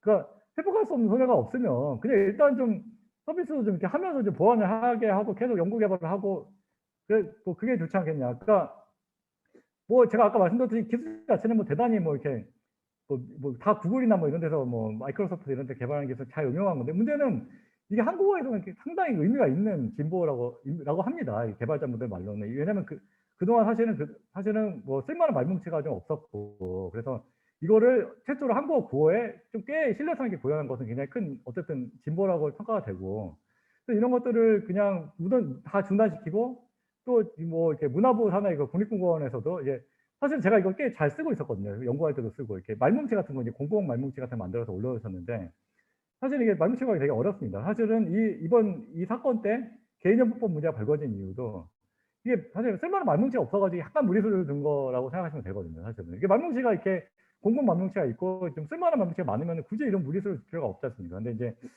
이런 말뭉치 원인 자체가 사실 말뭉치가 없어가지고 생긴 일인데, 오히려 이제 정부가 자꾸 이게 사회적으로 막 벌떼같이 일어나니까 좀 여러 가지 부담 때문에 또 이거를 말뭉치를 내려야 되고 이런 것들. 그러니까 원래 우리가 생각했던 어떤 문제점이라든지 뭐 진단 이런 거와 좀 다르게 자꾸 흘러가야 되는 부분, 이런 것들이 굉장히 좀 문제이고, 뭐 이게 어떻게 보면 이제 자동차가 처음에 생겼을 때 자동차 기술 처음 들어왔을 때 굉장히 인류가 큰 충격이 휩싸였다고 합니다. 너무너무 위험해 보이고 너무너무 두렵고 뭐 좀, 그리고 이제 수많은 사람들이 마차 산업으로 먹고 살고 있어서 그런 여러 가지 충격이 있었다고 하는데요. 물론 과학사 학자들 간에 좀 논란이 있다고 합니다. 이게 과연 이 영국의 이런 법들이 얼마나 영국이 독일의 자동차가 밀리게 되는 계기를 제공했는지에 대해서 좀 논란이 있습니다. 어쨌든 1820년대 만든 법들을 보면서 우리가 좀 교훈을 얻어야 되지 않냐. 뭐 이렇게 자동차가 시내에 뭐 3km밖에 못 다니게 하고 앞에 기수가 이렇게 기술 펄럭거리면서 다니게 하는 법들이 있었는데, 좀 우리가 이런 법을 만들 것이 아니냐라는 좀 우려를 해야 되고, 최근에도 뭐 이게 과연 옛날 얘기만이 아니라 뭐 GMO 규제라든지 이런 것들, 뭐 이런 것들도 사실 뭐 우리가 과연 논문도 없는 사안에 대해서 이렇게 규제를 하는 게 옳으냐, 이런 것들에 대한 고민이 필요한 것 같습니다. 그래서 제가 뭐 시간이 다 됐는데 좀 결론을 빨리 말씀드리면은, 일단 정부가 지금까지 뭐 이렇게 여러 가지 연구 개발 같은 것 종합적으로 잘 고려를 하셔서 이제 가이드라인 형식으로 이제 시작을 하셔서 이제 계속 의견 수렴하시는 방식은 너무나 타당하다고 생각이 되고요. 근데 정부 역할은 지가 잘 해오셨듯이 계속 이제 공공 데이터셋을 좀 만들어 주시는 부분, 이게 굉장히 그 말뭉치나 이런 부분은 이번 사업자 사태에서 봤듯이 그 사업자 하나하나가 굉장히 만들기가 좀 쉽지가 않고요. 또 이거 정부에서 어떻게 보면은 이런 허브 같은 걸 만들어 가지고 이제 어떻게 보면 우리가 나날이 만들고 있는 것들을 딱 이번에 뭐 데이터 결합이라든지 뭐 비식별 같은 것도 생겼으니까 그런 것들을 좀 적극적으로 데이터를 만들게 이제 촉진해 주시는 부분이 굉장히 중요하고, 또 그냥 단순히 코퍼스만 올려놓을 게 아니라 이제 잘 이제 프리프로세싱도 하고 뭐 어떻게 보면 모델도 정부가 충분히 이런 역량이 있으십니다. 예산도 있고. 그래서 프리트레인 해가지고 이렇게 그 개발자들이 바로바로 쓸 수 있게 하는 것도 전혀 뭐 좀 어려운 일이 아니고 우리가 앞서갈 수 있는 분야 생각하고요. 우리 정부가 우수하시기 때문에. 그다음에 개발자들이 또 이런 여러 가지 공공성이라든지 뭐 투명성 이런 것들은 충분히 앞서 말씀드린 여러 가지 이 싱가포르나 이런 데서 좀 약간 이 부분이 좀 빠른 편인데, 그 개발자들이 이제 이렇게 자기들이 훈련된 모델이 과연 뭐 공공성에 부합한지 이런 것들 측정할 수 있는 인프라 같은 걸 이제 정부에서 좀 주도해가지고 제공해 주기도 하고 이런 부분이 있거든요. 정부가 하실 수 있는 게 너무 많습니다. 굳이 뭐 규제를 안 하더라도. 그리고 이제 사실 뭐 맨날 규제 욕심만 하라고 했지 막상 일 터지면은 막 정부는 뭐 했냐 이러면서 막 이렇게 그렇잖아요. 맨날 그런 분위기가 너무 많아서 결국에 규제 안 할 수가 없잖아요. 제가 공무원이라도 규제하겠습니다, 당연히. 그런 유인이 너무 좀 잘못돼 있고, 어떤 이런 사고가 터질 때마다 다 내려 뭐 정부는 뭐 했냐 뭐 너무 자꾸 이런 분위기, 막 이렇게 책임자 뭐 이렇게 몰고 가는 그런 분위기인데, 어떻게 보면 최근에 이런 법도 자기가 좀 생겨 있어가지고 어떻게 보면 공공데이터법이라든지 감사법에 보면은 좀 이렇게 적극 행정을 해가지고 좀 이렇게 규제를 좀 완화하고 좀 이렇게 지능적도 좀 고려한 분들은 좀 이렇게 좀 면책도 시켜주고 약간 이런 쪽도 좀 뒷받침돼야 되지 않나 이런 생각이 좀 들고요. 대신 이제 저는 무조건 뭐 규제하지 마라 이런 게 얘기 절대 아니에요. 책임져야 될 땐 져야 된다. 어떤 거냐. 근데 공중공간에서 당장 뭐 자율주행차 다니고 뭐 머리 위에서 뭐 드론이 날아다니고 머리에 떨어지면은 그거 심각한 거죠. 그래서 그런 것도 당연히 그런 위해 같은 문제 이런 것들 어떻게 해야 되는지 당연히 고민이 필요하고요. 그다음에 근데 다만 이제 우리가 무조건 뭐 자율주행차가 위험하다 이렇게 생각하는데 그게 아닙니다. 사실은 자동차 사고의 90%는 사람의 어떤 인적인 실수에서 유발되기 때문에 어떤 이런 AI에서 굉장히 사고가 줄어들고 안전해지는 측면에서도 고려가 돼야 된다는 부분이고, 아까 말씀드렸듯이 단순히 뭐 기분 나쁘다 이런 부분은 약간 좀 더 우리가 좀 사회적으로 좀 수인을 하되, 진짜 중요한 부분이 무엇인지, 중대한 신분재산적 이해관계에 관련된 차별이 뭔지, 예를 들면 뭐 채용, 뭐 대출 이런 것들 지목해서 좀 이런 것들 위주로 좀 이렇게 보텀업 방식으로 좀 이렇게 접근해야지, 뭐 AI는 사람이고 뭐 의인화하고 뭐 법인화하고 이런 식으로 접근해서는 안 된다고 생각을 해봤습니다. 예. 긴 시간 이야기 들어주셔서 감사드립니다. 지정 토론자분이 지금 네 분이신데요.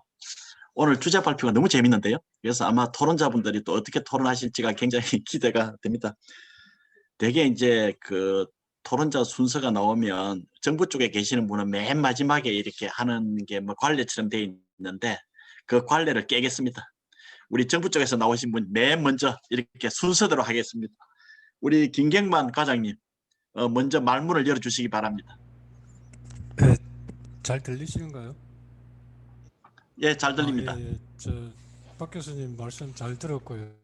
뭐 지적하시는 내용들 대부분 공감하는데 또 제가 그 작년에 인공지능 윤리 그리고 인공지능 법제도 로드맵을 실무를 총괄하면서 만든 사람 입장에서 보면은 참 여러 분들이 각층에서 다양한 의견을 제시를 한다는 생각을 했고요.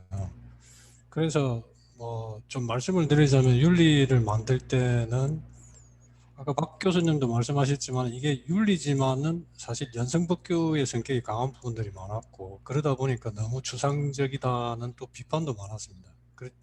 그런데 윤리가 법이 아니었기 때문에 그 정도 수준에서 일반적인 내용을 담고자 노력을 했고 또 다른 트랙이 이제 인공지능 법제도 로드맵이라는 이름으로 이제 접근을 해본 영역입니다. 그래서 실질적으로 의인화 이런 부분들에 대한 것들은 사실 강인공지능이 전제가 돼야 되는 부분인데 하지만 실제로 인공지능이 적용되고 사용되는 영역에서 보면은 서서히 인간의 의사결정이 배제된 상태에서 실질적으로 인공지능이 활용되는 경우가 상당히 많았습니다.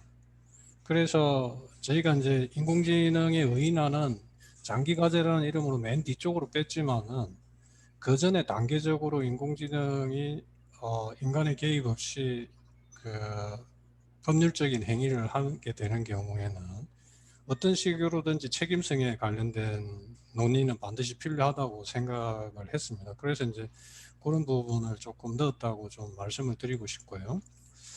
최근 이루다 문제 관련해서 사실 한편으로 좋은 점은 그 인공지능 윤리라든지 인공지능 신뢰성에 대한 사회 각 계층에 이제 관심이 많이 높아졌다는 부분이 긍정적인 요소라고 생각을 하고요. 그렇지만은 박 교수님 말씀하신 것처럼 너무 그 일반인들이 생각하는 법규성을 강제한다든지 그리고 실제 적용될 수 있는 사항이 아님에도 불구하고 그 기술적 그러니까 제가 말씀드리고 싶은 것은 기술적인 고려 없이 규제 문제로 들어가게 되면은 지금 막 태동하고 있는 인공지능 산업이라든지 인공지능 기술 발전을 제어할 수 있는 우려가 많다는 부분은 극히 공감을 합니다. 그래서 이제 뭐 나중에도 기회가 되면 말씀을 드리겠지만은 가능하면 정부는 규제보다는 지능 쪽에 조금 방점을 더 두는 방향을 택해야 되지 않을까. 특히 저희 가기 정통부는 그런 부분에 좀 더 방점을 둬야 될 것 같고요. 그래서 실제로 대기업이 할 수 있는 영역과 중소기업이 할 수 있는 영역을 구분해 보게 되면은 중소기업은 그 하고자 해도 여기서 하고자 하는 부분이 이제 뭐 신뢰성이라든지 책임성, 투명성, 공정성 이런 부분이 되겠는데 그런 부분에서 그 인적이라든지 물적인 역량이 부족한 경우가 상당히 많을 거라고 생각을 하고요. 저희는 가능하면은 그런 부분들에 도움이 될 수 있는 정책을 좀 더 집중하려고 하고 있습니다. 그래서 뭐 예를 들자 그런다면은 알고리즘 아까 알고리즘 말씀도 하셨는데 실질적으로 보면은 알고리즘을 만든다든지 그게 실질적으로 서비스에 적용되게 될 경우에 어떤 기준을 가지고 윤리적이나 기술적인 기준을 가지고 체크를 해볼 수 있는지 상당히 궁금해하고 몰라서 지키지 못하는 경우가 많을 것 같은데 뭐 대기업 같은 경우는 그 정도의 능력과 리소스가 있다고 생각을 하고요. 그러면 저희 정부에서 해줄 수 있는 부분은 그런 부분들을 제공해주고 또 하나는 실제 그렇게 검증을 할 수 있을까 하는 부분에 대한 의문도 생깁니다. 그래서 검증 시스템 지원 체계 같은 문제 그리고 아까 박 교수님도 말씀하셨지만은 학습용 데이터를 개인정보라든지 저작권 문제가 조금 더 제거된 다량의 학습 데이터를 공급해 드리는 문제, 이런 부분들의 진행을 좀 중점적으로 고민하고 있고, 그걸 지금 내부적으로도 많은 검토를 하고 있다는 것은 말씀을 좀 드리겠습니다. 근데 하나는 뭐냐면은 사실 유럽에서 인공지능 규제, 아까 말씀도 하셨지만 저 자신도 사실 유럽에서 한 3년 반 근무하다가 복귀한 지 1년 반 정도밖에 안 됐지만은, 유럽이 다 아시겠지만 인공지능이나 ICT 분야에서는 중국하고 미국이 많이 밀리기 때문에 유럽 싱글 마켓에 대한 그 보호, 그리고 유럽인의 가치에 대한 그 보장, 이런 어떤 큰 프레임을 가지고 규제를 하는 것이 분명히 있다고 생각을 합니다. 그래서 뭐 GDPR도 마찬가지일 것이고, 기본적으로 나오는 것들은 생각보다 규제가 좀 강한 부분이 있고요. 근데 몇 가지, 미국도 뭐 규제하고 있는 거 아시겠지만 알고리즘에 대한 규제라든지, 그 다음에 요 근래에 그대 ICT 기업에 대한 독과점 문제 규제가 등장하듯이 규제가 자유로울 수는 없을 것 같아요, 저희 나라에서도. 그래서 저희가 조금 고민스럽게 하는 게 뭐냐 그러면은, 결국 규제를 하려고 하면은 산업의 발전 정도라든지 기술 수준 등을 고려를 해야 되는데, 그렇다고 지금 그러면 아까 이루다 사건처럼 획일적인 규제라든지 이게 가능할까에 대한 의문이 들고요. 두 번째로는 그러면 선별적으로 규제를 해야 되겠다는 여론이 있다 그런다면은, 제가 볼 때는 뭐 고위험군에 대한 규제라든지, 혹은 뭐 규모를 고려해 본다 그런다면은 전 국민이 몇 % 이상 접속을 해서 뭐 영향력이 있는 알고리즘에 대한 규제, 이런 식으로 세분화시켜서 좀 생각은 해볼 수 있지만은, 과연 그 인공지능을 대기업만 쓰고 있는 것이냐, 이리 따져보면은 그 규제를 핀셋 규제 타기가 상당히 어렵다는 생각을 많이 하게 됩니다. 그래서 저는 이제 조금 말씀하신 걸 받아서 결론적으로 좀 말씀을 드리자면은, 지금 산업이라든지 기술 수준을 고려할 때는 규제보다는 진행이 좀 나은 방향이라고 생각하고, 정부가 가능하면 그런 쪽에서 많은 대책을 세우고, 특히 스타트업이나 중소기업들이 하시는 부분에서 좀 우려를 불식시킬 수 있는 방향으로 좀 가는 방향을 잡고자 하고요. 두 번째는 저 자신도 늘 고민스럽지만은, 아까 말씀 중에서 보면은 어떤 일이 벌어지면 정부가 만능이냐, 그리고 정부는 지금 당장 어떤 대책을 내놔야 된다는 식의 사실 여론과 강압을 공무원들은 스스로 참 많이 느낍니다. 그렇지만 이제 인공지능 영역에서는 새롭게 규범을 만들어가는 과정이거든요. 저희 나라뿐만 아니라 유럽도 마찬가지고, 그렇기 때문에 실제 오늘 같은 토론이라든지 다른 자리에서 그 이해관계자들, 특히 뭐 본다 그러면 시민단체 분들은 개인정보 보호라든지 또 다른 가치에 중점을 많이 두고 계시는데, 조금 가까워졌으면 하는 거고요. 그런 논의의 기초에서 조금 호흡이 길더라도 합의를 되어가는 과정이 조금 많았으면 하는 생각이 들고, 정부도 계속해서 그런 부분에는 모니터링하고 참여해서 말씀드리고 의견 수렴하는 그런 과정을 거치도록 하겠습니다. 이상입니다. 예, 과장님. 네. 지금 뭐 말씀 너무 고맙고요. 지금 조금 전에 이제 뭐 하고면 이제 사실 정부는 뭐 하느냐 뭐 이렇게 여러 가지 어떤 압력 아닌 압력이 많이 들어가게 되는데, 그 사실 시민단체뿐만이 아니라 지금 제가 언론에 있지만 언론의 탓이 굉장히 큽니다. 그럼 뭐 무지 반성하고요. 그런 어떤 그 환경적인 어떤 부분도 물론 있을 겁니다. 근데 이제 아마 과장님 말씀 듣고 나서 우리 시청자들 분들께서 약간 추가적으로 아마 궁금해하실 사항이 있을 것 같은데요. 아까 그 고위험 AI라는 말씀을 쓰셨잖아요. 고위험군. 그 고위험군 AI 쪽에 대해서는 이제 뭐 어느 정도 이렇게 의사결정상의 여러 가지 어떤 그런 우려 때문에 규제가 필요할 수도 있다는 어떤 뉘앙스로 말씀을 하셨는데, 그 고위험군 AI라는 게 구체적으로 어떤 걸 이야기하는지 그게 좀 궁금하고요. 그다음 두 번째는 이 정부가 이제 물론 규제를 할 부분이 생기겠죠. 그런데 이제 그 규제는 그 범위의 문제이기도 하겠지만 뭐 광범위하게 잡느냐 또는 어떤 특정 부분만 잡느냐의 문제일 수도 있지만 사전적 규제로 가느냐 사후적 규제로 가느냐 이 부분도 굉장히 중요하거든요. 그러니까 선진국 같은 경우는 사전적 규제 같은 거 잘 안 하잖아요. 그건 정말 후진국이나 하는 규제인데 그런 사전적인 규제는 원천적인 규제고 이제 어떻게 보면 일률적인 규제가 돼서 사실 산업 발전에 굉장한 악영향을 미칠 수가 있어서 어떤 규제의 어떤 시점의 문제, 어떤 이 부분도 좀 있을 수 있고요. 그다음에 이제 아까 중소기업을 이제 말씀하셨는데 이 뭐 중소기업들 AI에 대한 여러 가지 어떤 뭐 안전성 문제, 검증 가능성 문제, 뭐 대기업은 혼자 한다 손 치더라도 이제 그런 부분을 이제 말씀을 하시는데 그렇게 되면 대한민국 중소기업부 같은 데서는 당장 뭘 만드느냐 하면은 AI 중소기업 인정제라는 걸 도입할 겁니다. 그래서 정부로부터 인정을 받은 중소기업 서비스만 이용하라고. 그러면서 아마 협회가 만들어질 겁니다. 그리고 AI 인정제가 인허가 사항으로 들어오게 됩니다. 그리고 돈을 받을 겁니다. 이게 뻔한 수순인데 이렇게 가도 되는 건가 하는 어떤 우려를 할 수도 있거든요. 제기할 수도 있거든요. 우리 과장님 간단하게 좀 말씀 좀 부탁드립니다.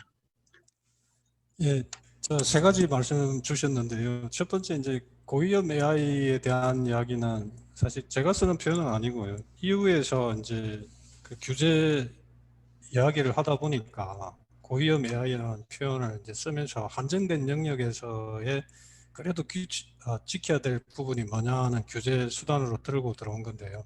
사실 보면 이제 생명 신체에 직접적인 영향을 주는 내용들이라든지 이런 부분에 많이 포커싱을 두고 있습니다. 그래서 한 6개 부분을 예를 드는데 그렇게 좀 생각을 보시면 돼요. 아까 박상천 교수님 내용에도 보면은 채용이라든지 이런 부분, 기본권에 관련된 문제가 될 수 있습니다. 근데 사실 이 부분도 개인적으로 적용을 해보려고 그런다 했을 때 상당히 좀 섬세해야 된다는 생각이 많이 예. 들고요. 그래서 이 부분에 대한 의견 수렴은 저희 내부에서도 상당히 지금 많이 하고 있는 상황이라고 말씀을 드리겠습니다. 그리고 규제는 늘 뭐 사전 규제보다는 사후 규제가 낫다는 것은 너무나 당연한데요. 실제로 보면은 저 자신도 이제 뭐 정보통신부부터 계속 근무를 하면서 통신 파트에서 사전 규제를 많이 했던 사람 중에 하나인데 그 가능하면 사후 규제 방식이 낫고 하더라도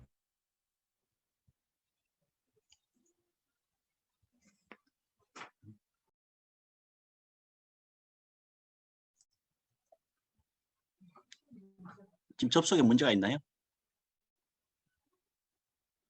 우리 과장님 목소리 안 들리시죠? 네, 그렇습니다. 다른 분 하셔야 될 것 같은데요. 지금 그러면은 우리 추가적인 질문은 우리 과장님 아마 잠깐 나갔다가 들어오시든지 아니면은 무슨 음성에 됩니다. 예, 계속하십시오. 소거가 되어 있습니다. 과장님 소거가 되어 있어요. 예. 지금 들리시는가요? 예, 됩니다. 예. 그럼 제가 어디까지 말씀을 좀 드렸나요? 뭐 사전 규제, 사후 규제 이제 말씀하시면서 정보통신부에서 사전 규제를 많이 담당하셨다고 예. 말씀하셨습니다. 말씀드린 대로 이제 사후 규제라든지 사후 규제를 하더라도 기업 자율에 대한 그 규제가 훨씬 더 바람직하다는 것에 대해서는 너무나 공감하는 이야기고요. 근데 요즘에 이제 저희가 좀 고민스러운 게 뭐냐 그러면은 이런 게 틀이 좀 필요하다는 생각이 드는 게 그 공정이나 방통위에서 알고리즘 규제를 들고 들어갔는데요. 알고리즘 규제도 어떤 면에서 보면은 전체적으로 인공지능을 쓰니까 인공지능 규제인 양 이렇게 또 볼 수도 있는데 사실은 그 전체 RCT 기업을 놓고 보면은 부가통신 사업자가 기간통신 사업자에 비해서 시장 지배력이 커짐으로써 이제 지어야 될 의무라든지 과쳐야 될 기준 이런 부분에 대한 논의일 수도 있거든요. 그러니까 그렇게 굵직굵직한 부분에 대해서 기둥을 세우는 일들에 대해서는 좀 필요하지 않느냐는 제 개인적인 생각은 있습니다. 그래서 저희는 사실 알고리즘 규제가 아까도 말씀드렸지만 제가 생각할 때는 알고리즘은 영업 비밀에 해당되기 때문에 알고리즘을 공개한다는 이런 것은 말이 안 됩니다. 그래서 공정위에서도 보면 알고리즘 부분은 공개하지 않겠다는 말을 분명히 했고요. 그런 부분은 맞는 부분인데 그렇다면은 사실 저희가 생각할 때는 모든 사람들한테 알고리즘을 공개해라, 기준을 해라고 말하는 거는 안 되지만은 아까 말씀드린 고위험 군이라든지 예, 국민 대다수가 접속할 수 있는 앱에서 생명과 신체 기본권에 해당되는 문제라 그런다면은 생각해 볼 수 있는 예, 거는 그런 기업들은 자율적인 규제 체계를 갖춰라고 이야기할 수도 있는 거고요. 필요시에는 예, 제3의 기관에서 검증을 해서 검증하는 사람들은 당연히 영업 비밀 보장의 의무를 져야 될 것이고요. 그 검증했던 부분에 대해서 모든 사람들이 액셉트를 한다면 아까 말한 투명성이나 신뢰성 부분에서 어느 정도 그 용인할 수 있지 않는가 이런 생각을 하고, 세 번째 그 인정에 예, 관련돼서 말씀을 해주셨는데, 사실 인정이라는 프로세스가 안 의원님 말씀하시는 것처럼 사실 그게 정부의 일관적인 이제 프로세스고, 그러다 보니까 협회라든지 그 뭐라 그럴까, 실질적으로 보면은 비용 징수 이런 규제 파트로 사실 보일 수 있는 영역은 분명히 인정을 합니다. 근데 이제 제가 약간 변명 삼아 좀 말씀을 드리고 싶은, 그걸 좀 거꾸로 좀 생각을 해본다 그러면은, 아까 제가 중소기업이라는 말씀을 드렸는데, 제가 중소기업들 AI 하시는 분들 이야기를 많이 들어보면 어떤 생각이 드냐면은, 첫 번째는 능력, 그러니까 인력이라든지 리소스가 없다는 부분이고요. 두 번째, 아, 그게 갖춰지더라도 그럼 내가 어떤 기준을 따라가야 될 건가에 대한 불안함이 있고요. 세 번째는 그런 기준을 따랐는데 실제 내가 내놓을 때, 이 시장에 내놓을 때는 어느 정도 한번 스크린이 된 거에 대한 믿음이랄까, 아니면은 좀 기대는 데가 사실 아, 필요한 건 사실입니다. 그래서 만약 예, 정부가 그것까지 가냐 안 하고 협회에서 자율적으로 그런 기준을 충족한 사람들에서 협회끼리 자기네들끼리 인증 제도가 활성화된다 그런다면은, 단지 정부는 이제 사실 베이스를 좀 깔아줘야 되겠죠. 아까 말씀드린 대로 그런 기준도 논의해서 자율적으로 만들게 해드려야 되고요. 실제로 그걸 인공지능에 적용했을 때 필요했던 학습용 데이터라든지 컴퓨팅 파워라든지 이런 부분에 대한 지원도 있어야 될 것이고, 그렇게 됐을 때 검증을 받았을 때 안도감을 가지는 이런 부분들은 사실 정부가 좀 그 뭐랄까, 자기네들 속된 말로 밥그릇을 잡기 위해서 그러지 않는다 그런다면은 그런 부분도 상당히 긍정적인 부분이 있다고 생각을 하고, 또 한편으로 보면은 저희가 이제 생각하는 게, 예, 인정을 해주고 공공기관에서 인정된 제품에 대해서 훨씬 더 많은 그 구매를 해준다 그런다면은 오히려 예, 인정이 허들이 되면 안 되겠죠. 나도 인정을 받고 싶고 막 인정을 해야 되는데 그게 비용이 들어간다든지 그런 부분에 대해서, 야, 이게 너무 허들이 되고 그게 규제가 되지 않지만은 누구나 인정을 받고 싶어 하고 인정을 받았으면은 그게 오히려 내가 제품을 팔고 공공기관에서 구매하는데 더 도움이 예, 된다 그러면은 그것도 사실 나쁘지 않는 부분이라 생각을 하거든요. 그래서 이제 그 예, 세 가지 제가 말씀을 좀 예. 드렸습니다. 예. 알겠습니다. 그냥 제가 참고로 그냥 맨 마지막에 말씀드렸던 거는, 그런 인정 부분은 공공의 영역이라는 것도 고정관념일 수가 있으니까, 그런 인정도 인정시장, 인정산업, 인정기업을 글로벌하게 키워서 거기서도 일자리가 만들어지고 막 산업이 형성되게 하는 게 좋겠다, 이 말씀을 사실은 드리고 싶어서 예, 그랬고요. 예, 예, 자, 그거는 그러면 예, 우리 세 번째로 문정욱 센터장님 부탁드립니다. 네, 제가 자료를 펼쳐 만들고 사실 예, 공부하면서 이렇게 토론을 예, 해도 될까요? 감사합니다. 우리 지금 문정욱 센터장님 쪽이 지금 스탑이 된, 됐네. 네, 예, 자료가 보이시나요? 올라왔습니다. 지금 인터넷 네네네. 연결이 좀 불안정하다고. 예. 그럼 이 자료를 토대로 해서 말씀드리겠습니다. 예, 예, 예, 일단은 토론 자료는 지난 2월 2일 날 사실 그 사람 중심의 인공지능 구현이라는 정책 세미나 발표를 했었습니다. 여기서 과장님도 참석하셨고 또 김대원 이사님도 참여를 하셨던 부분인데, 그중 자료 일부와 그리고 또 별도의 연구에서 이제 진행했던 AI 관련해서 이제 일반 시민들은 이제 어떻게 인식하고 있는지, 그리고 뭐 작년에 이제 발표했던 그런 인공지능 윤리 기준이 이제 그런 연성 법규로서 이제 어떻게 적용될 수 있는 건지, 그리고 향후 이제 그러면 이런 것들 규제라든가 아니면 진흥을 위해서 어떤 것들 고민해야 되는지 중심으로 조금 간략하게 말씀을 좀 드리겠습니다.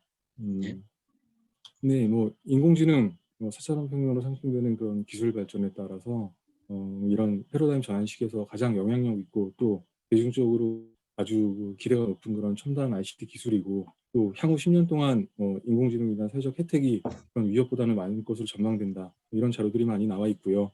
AI로 인한 사회적 혜택은 여기도 다 이렇게 정리해 놓은 것처럼 여러 가지가 있습니다. 비즈니스부터 시작해서 사회의 그런 난제를 좀 해결하는 그런 부분들, 또 맞춤형 서비스를 구현하는 부분들, 또 새로운 직업, 또 산업을 창출하는 부분들, 이런 부분에서 분명히 사회적 혜택이 있는 부분이고요. 또 또한 반대편으로서는 또 위험도 예견되는 그런 부분들이 있습니다. 악의적 사용으로 인한 보안 위협이라든가, 그다음에 개인정보 유출, 프라이버시 침해, 그다음에 의도적이든 아니면 비의도적이든 간에 그런 불이익이라든가 아니면 차별이 노출될 수 있는 그런 것들, 또 부족한 설명, 불투명한 시스템에 대한 내재한 위험 등 이런 위험들도 제기되고 있는 것은 사실입니다.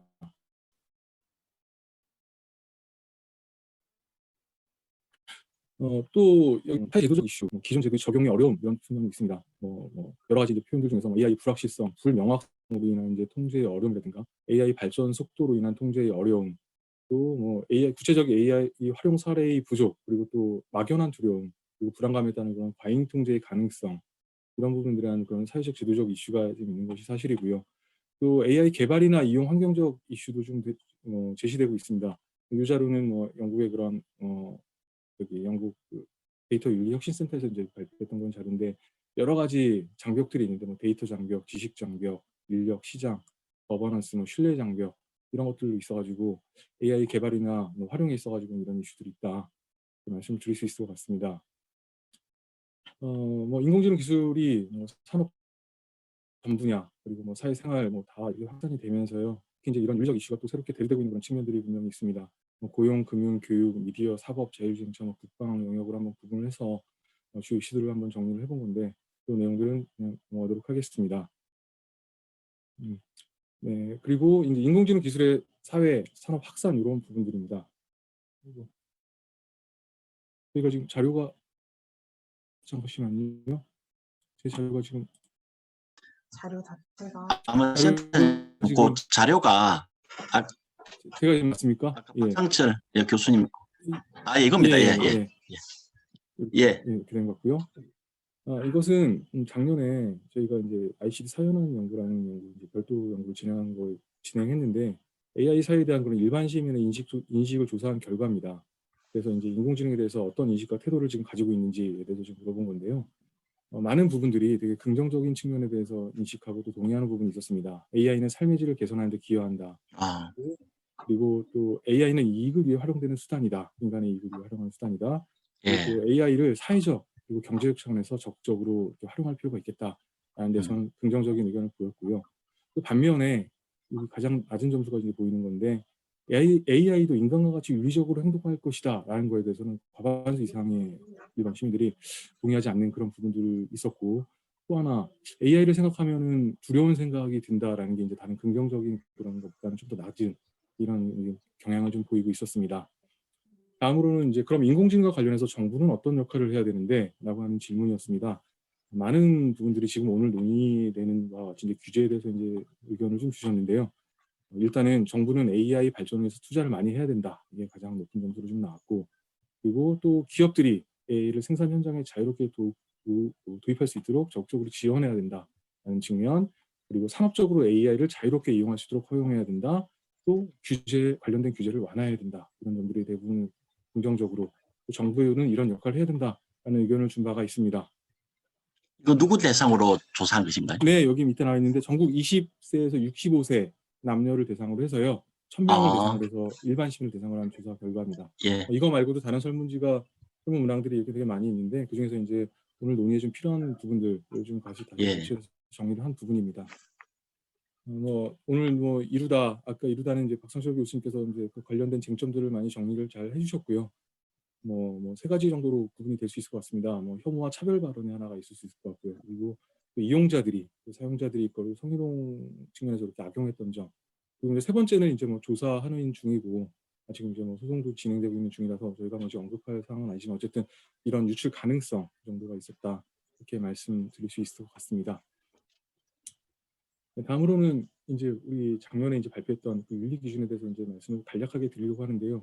왜 이걸 설명을 드리냐면은 오늘도 계속 이제 논의되고 있지만 인공지능으로서 있는 그런 역기능에 대해서 무조건 규제 일변도가 그게 맞는 것이냐, 아니면은 뭐 지능이 지금 맞는 것이냐, 뭐 이런 것에 대한 좀 논의가 지금 계속 있고 있는데, 적어도 작년에 그 발표했던 그런 윤리 기준은 그런 인공지능의 그런 역기능에만 되게 치중해서 그런 것들을 되게 규제하려는 그런 측면보다는 오히려 여러 가지 이렇게 목적을 통해서 오히려 뭐 모든 사회 구성원이 참조할 수 있는 기준이 될 수 있을 거고요. 또 특정 분야에만 한정되지 않는 그런 범용성을 가진 일반 원칙으로서, 또 법이나 지침이 아닌 그런 자율 규범으로서 이렇게 발표를 함으로써 기업의 자율성을 최대한 존중하고요. 또 기술 발전을 장려하고 또 기술 사회 변화에 유연하게 대처할 수 있는 그런 기반을 만들었다는 그런 좀 목표 내지는 뭐 지향점을 좀 말씀드리기 위해서 좀 장표를 좀 설명을 드렸습니다.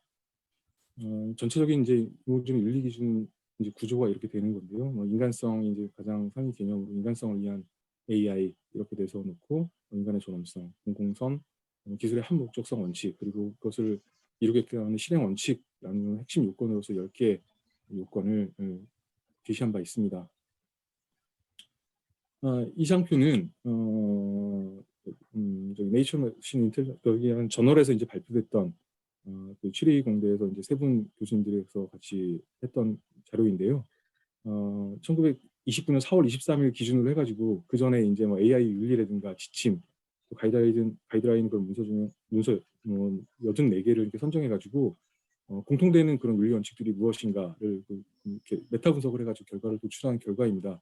이것을 왜 보여드리냐면 아까 이제 박상철 교수님께서 말씀해주신 이제 투명성 논의, 그런 부분도 이제 분명히 있어서 이제 투명성이라는 표현이 이제 맞느냐, 아니면 이제 뭐 그 안에 있는 뭐 다른 거에 대한 이제 오해가 있을 수도 있다, 이런 의견도 주셔서 거기에 대한 이제 설명을 좀 드리려고 한다면, 일단은 투명성으로 이제 윤리원칙이 표현이 되긴 하지만 이 안에는 저희가 이제 관련된 코드들을 좀 관련된 코드들을 여기서 이제 정리한 것들을 보면 설명 가능성이라든가 이해 가능성, 아까 말씀하셨던 그런 해석 가능성, 더 나아가서 의사소통 커뮤니케이션, 또 공개, 보여준다, 뭐 이런 의미까지 다 포괄해가지고 투명성이라는 이렇게 표현을 하고 있는 것 같습니다. 그래서 이런 부분들이 있다는 걸 좀 말씀드리고, 두 번째 자료는 또 이거 하버드 대학 버크만 센터에서 이제 또 메타 분석을 했던 자료인데요. 여기서 이제 대상은 이제 뭐 36개 AI 윤리 원칙인데, 이 중에서도 저기 지금 빨간색으로 제가 그림이 작아서 잘 안 보일 수는 있는데, 여기서도 마찬가지로 36개 기관 중에서 여기는 뭐 정부, 학회, 그다음에 뭐 국제기구, 기업들을 다 포함하고 있습니다. 그 중에서 이제 하나 정도만 지금 투명성 원칙을 언급하지 않고 나머지는 또 다 투명성 언급을 언급하고 있고요. 밑에 있는 하위 개념들도 아까 방금 말씀드렸던 건 이해 가능성이라든가 아니면 해석 가능성, 이런 것들도 포함하고 있다 말씀 좀 드릴 수 있을 것 같습니다. 이게 이제 오늘 이제 좀 말씀드리려고 하는 그런 사항인데요. 그럼 인공지능 개발 및 활용 활성화를 위해서 이제 그러면 무엇을 어떻게 해야 되느냐에 대해서 이제 좀 논의할 필요가 있겠다. 이게 뭐 정답이라고 하는 건 아니고 향후 이런 것들을 좀 논의를 해야 되지 않겠느냐라는 차원에서 몇 가지를 좀 정리를 해봤습니다. 윤리 규범 자체는 지금 현재 상태에서는 뭐 강제력이나 구속력이 없는 뭐 공동체가 고려하는 원칙 내지 기준이라는 것을 다시 한번 말씀을 드릴 수 있을 것 같고요. 뭐 윤리 기준을 뭐 강제하려는 그런 그러니까 저희가 이제 의견 수렴 과정을 거치면서 애초에는 윤리 기준을 만들지만 종국에 가서는 이제 이걸 통해서 뭐 법제화 입법을 하든가 하는 그런 규제 수준을 하려는 그런 전 작업이 되지 않느냐라는 그런 의견도 분명히 있었는데, 현재 인공지능 기술의 그런 기술이라든가 산업 성숙도, 아니면 사람들에 대한 인식, 이런 것들을 봤을 때 현재 그런 윤리 기준은 뭐 윤리적 인공지능이 될 수 있도록 하는 그런 보조적 간접적 수단이다라고 좀 이해를 하면 좋을 것 같다는 생각이 좀 들고요. 그다음에 이제 뭐 법적 규율이 맞느냐, 윤리적 논의로서 이제 풀어가야 될 문제에 대한 의견들이 상당히 그 논쟁들도 있는 것 같습니다. 근데 적어도 인공지능 기술 발전 속도나 그런 어떤 그런 예측이 그런 어려운 그런 점들을 고려하면 여전히 현 시점에서는 유연한 접근이 필요하다, 이런 생각을 좀 하고요. 또한 뭐 기업, 뭐 전문가, 학계, 뭐 지금처럼 이런 여러 시민단체, 정부, 공공 이런 그런 이해관계자들이 이제 자율적 참여를 통해서 인공지능 윤리 이런 거에 대한 담론 형성이 필요하다. 그리고 또 하나는 이제 그런 고도의 창의성을 요구하는 그런 인공지능 기술의 그런 특성이라든가 그런 영역의 특성을 고려할 필요가 있겠다라는 걸 좀 말씀을 드릴 수 있을 것 같습니다. 또 이제 이거는 이제 제가 계속 이게 가장 우선적으로 필요하지 않느냐라는 생각을 좀 하는데, 작년에 이제 윤리 기준 연구를 시작하고 또 기준을 안을 이제 만들고 또 의견 수렴을 과정을 거치면서 다양한 계층 또 다양한 집단에 대한 의견들을 수렴을 했습니다. 근데 그에 대한 입장에 관해서 어느 직종에 또 어느 직렬에 또 아니면 어느 영역에 이렇게 어느 또 기능을 하고 계시는 그런 계층에 따라서 그 윤리에 대한 아니면은 윤리적 인공지능에 대한 그런 의견들이 다 다르고 그랬었습니다. 그래서 궁극적으로는 어떠한 그런 뭐 규제가 됐든 아니면 뭐 윤리적인 그런 규범이 됐든 이런 부분들이 있어가지고는 많은 그런 이해관계자들, 이해관계인들이 참여하는 그런 협력적 체계가 좀 만들어져서 그 안에서 의사 결정이 좀 이루어져야 되지 않나 이런 생각을 좀 해보고요. 더 나아가서 인공지능 아까 모두에 잠깐 설명드렸지만 그런 뭐 인식 조사 결과나 이런 거를 봤을 때 인공지능에 대한 그런 이해도라든가 아니면 인지 수준 그냥 막연한 그냥 불안감 이런 것들을 좀 해소하기 위해서는 어떤 것들이 필요할 것인지에 대해서는 인공지능 또 인공지능 윤리 교육의 그런 제도화가 좀 필요하지 않을까라는 생각을 좀 해봅니다. 그래서 좀 더 비판적 그런 시각에서 이런 것들을 좀 볼 수 있는 그런 디지털 역량이라든가 시민의 그런 것들을 좀 늘릴 필요도 있을 것 같고요. 뭐 개발자 전문 인력 일반 시민에 있어서 뭐 AI 윤리 교육을 좀 하는 그런 제도화를 한다거나 이런 것도 좀 제도적으로 필요하지 않나 하는 생각을 좀 하고요. 또 아까 김경 과장님 말씀 주셨지만 또 이런 학습 데이터 구축 이런 부분도 좀 필요할 것 같다라는 생각을 해봅니다. 아까 또 뭐 인증 절차에 대해서도 뭐 여러 가지 논의들이 지금 있는 걸로 좀 알고 있고 하고 제가 이제 그래서 그런 것들을 좀 내용을 정리해가지고 좀 정리를 한 건데요. 뭐 아까 말씀드렸던 그런 협력적 거버넌스를 통해 가지고 민간 주도의 그런 자율적 인증 체계를 마련하는 그런 방안도 고려해 볼 수 있겠다. 사전적으로는 개발 단계에서 뭐 자체적 검증 이런 것들을 좀 보고요. 사후적으로는 또 제공 및 이용 단계에서 자체적으로 이게 좀 맞게 되는 건지에 대한 결과 확인 뭐 이런 부분들도 고민할 수 있을 것 같고요. 또 아까도 박 교수님께서도 말씀 주셨지만 이게 위험 수준 이거 위험 수준을 정하는 것조차도 저는 그것도 그냥 누가 일방적으로 그냥 정해야 할 수 있다고 보는 문제는 그런 문제는 아니라고 생각합니다. 어느 선까지가 그러면 고위험 수준에 대해서 그런 AI인지 또 어느 수준이면 좀 더 수행할 수 있고 수용할 수 있는 그런 부분인지 이런 부분들을 또 정리가 돼야 될 것 같고요. 그거에 따라서 그 위험 수준에 따라서 그런 비례적 접근 아까 그 발표 자료에도 있었는 그런 접근이 좀 필요할 것 같다. 이런 생각을 좀 해보고 그리고 또 인공지능의 그런 사회적 신뢰성 향상이 또 무엇보다 중요하다고 생각합니다. 이 기술이 개발되고 또 이게 사회적으로 활용이 확산되고 이런 측면에 있어가지고는 이건 선순환 생태계가 만들어지기 위해서는 어쨌든 적어도 그런 인공지능 기술은 뭐 정말 신뢰할 수 있고 또 나에게 편의성을 제공하고 되게 믿을 수 있어 이런 것들이 되게 중요하다고 생각하는데 그러기 위해서는 사회적 수용성, 개인적 수용성 더 나아가서 정책적 수용성을 좀 제고하는 그런 노력이 필요하겠다라는 것들이 생각을 좀 했고요.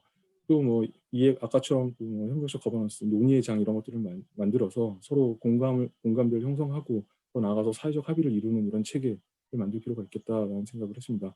물론 기본적으로 기술적인 그런 신뢰성은 뭐 당연히 포함해야 되는 그런 부분들이 돼야 될 것 같고요. 또 이제 그런 관계인에 대한 그런 절차적 권리라든가 정보 접근권을 보장하는 방안도 고민해 볼 수 있겠다라는 생각을 해봅니다. 인공지능 서비스, 인공지능 기반의 제품이 이렇게 나에게 서비스가 제공될 때 이거 사용 여부를 내가 옵션으로 이렇게 선택할 수 있는지 뭐 이런 것들 아니면은 적어도 이 서비스는 지금 인공지능을 통해서 제공되는 서비스입니다라는 알려주는 뭐 그런 것들이 있을 것 같고요. 또 아까도 잠시 논의됐지만 국제기구 기준이라든가 표준화, 국제협력, 뭐 AI 기반 서비스라든가 서비스가 사실은 뭐 국경을 넘어서 이제 제공되고 이런 부분들이 분명히 있기 때문에 이런 부분들에 대한 같이 공조 체계나 이런 것들 만들 필요가 있겠다라는 생각을 좀 해봅니다. 그리고 마지막 페이지입니다. 그리고 이제 남겨진 질문들 이것들도 이제 같이 향후 계속 이제 지속적인 논의가 필요할 것 같다는 건데요. 인공지능 활성화 측면에 있어서 인공지능 혁신과 인공지능 규제 이런 부분들이 이제 서로 긴장관계, 갈등관계에 지금 있는데 이것들을 어떻게 풀어갈 것이냐. 그다음에 인공지능 오늘 계속 논의가 되는 그런 투명성 문제. 당연히 기업의 영업비밀에서 공개가 어려운 게 있습니다. 또한 예를 들면 그런 알고리즘을 공개한다 하더라도 뭐 정보 주체 개인이 이제 그에 대한 설명을 과연 다 이해하고 인지할 수 있을 것인지에 대해서 이제 그런 문제들이 있을 수 있는데 아까도 잠시 얘기 나왔지만 그렇다면 제3자 객관적인 제3자의 관리 감독이라든가 아니면 기업 자체의 그런 내부 오디팅이라든가 아니면 내부적 품질 관리 이런 것도 고민할 수 있지 않을까. 그리고 또 뭐 기술 경쟁력 이런 부분들 많이 논의를 하고 계신 것 같습니다. 근데 이제 이와는 똑같이 반대로 이제 규범 경쟁력도 한번 고민해 볼 수 있지 않을까. 기술 경쟁력과 그런 규범 경쟁력이 같이 동시에 가는 그런 부분들 볼 수 있을 것 같고요. 또 하나는 이제 인간의 편향, 또 인공지능의 편향이라고 표현을 했는데 사실 많은 이제 뭐 논문이라든가 아니면은 또 논의에서 사실 사회의 그런 편향을 그대로 인공지능 데이터를 학습해서 인공지능 결과물에 그런 것이 투영되는 것인데 이게 과연 인공지능 편향이냐라는 문제 제기도 분명히 있을 수 있는 것 같고요. 예. 오히려 더 알고리즘이나 이런 걸 떠서 아까 공정성 개념도 잠깐 나왔지만 채용 과정에서의 그런 공정성 문제들 어떤 이것도 이제 세대 차이에 대해서 저희가 아까 그 설문조사나 인식조사한 결과에 따르면 세대에 따라서도 예. 많이 다른 결과를 보입니다. 젊은 세대는 오히려 인공지능이 적용된 그런 채용이 오히려 더 공정하다고 생각하는 의견도 좀 있고요. 또 반대로도 40대, 50대 같은 경우에는 사람이 더 하는 공정하다 이런 의견들, 이런 부분들은 또 어떻게 할 것이냐에 대한 부분들, 또 뭐 이런 역기능 최소화를 위한 그런 비례적 접근 이런 것들도 좀 필요할 것 같고요. 그리고 예. 이제 뭐 인공지능 이식 효과라고 해서 뭐 긍정적 효과와 부정적 효과가 이제 둘 다 있는데 이제 고학수 교수님께서 이제 발표했던 자료를 제가 이제 조금 참고를 했는데 뭐 맥락 중심의 접근이라든가 사례별 접근을 통해서 이제 해결하는 거, 그리고 자율 규제, 윤리 원칙, 또 법규 사이의 뭐 상호 조화를 어떻게 할 것이냐 이런 문제에 대한 고민도 있을 것 같습니다. 예. 그리고 아까 과장님 말씀하셨지만 뭐 이런 대기업 또 중소기업 스타트업이 이제 각기다 그런 역량이라든가 아니면 그런 리소스가 다 다를 건데요.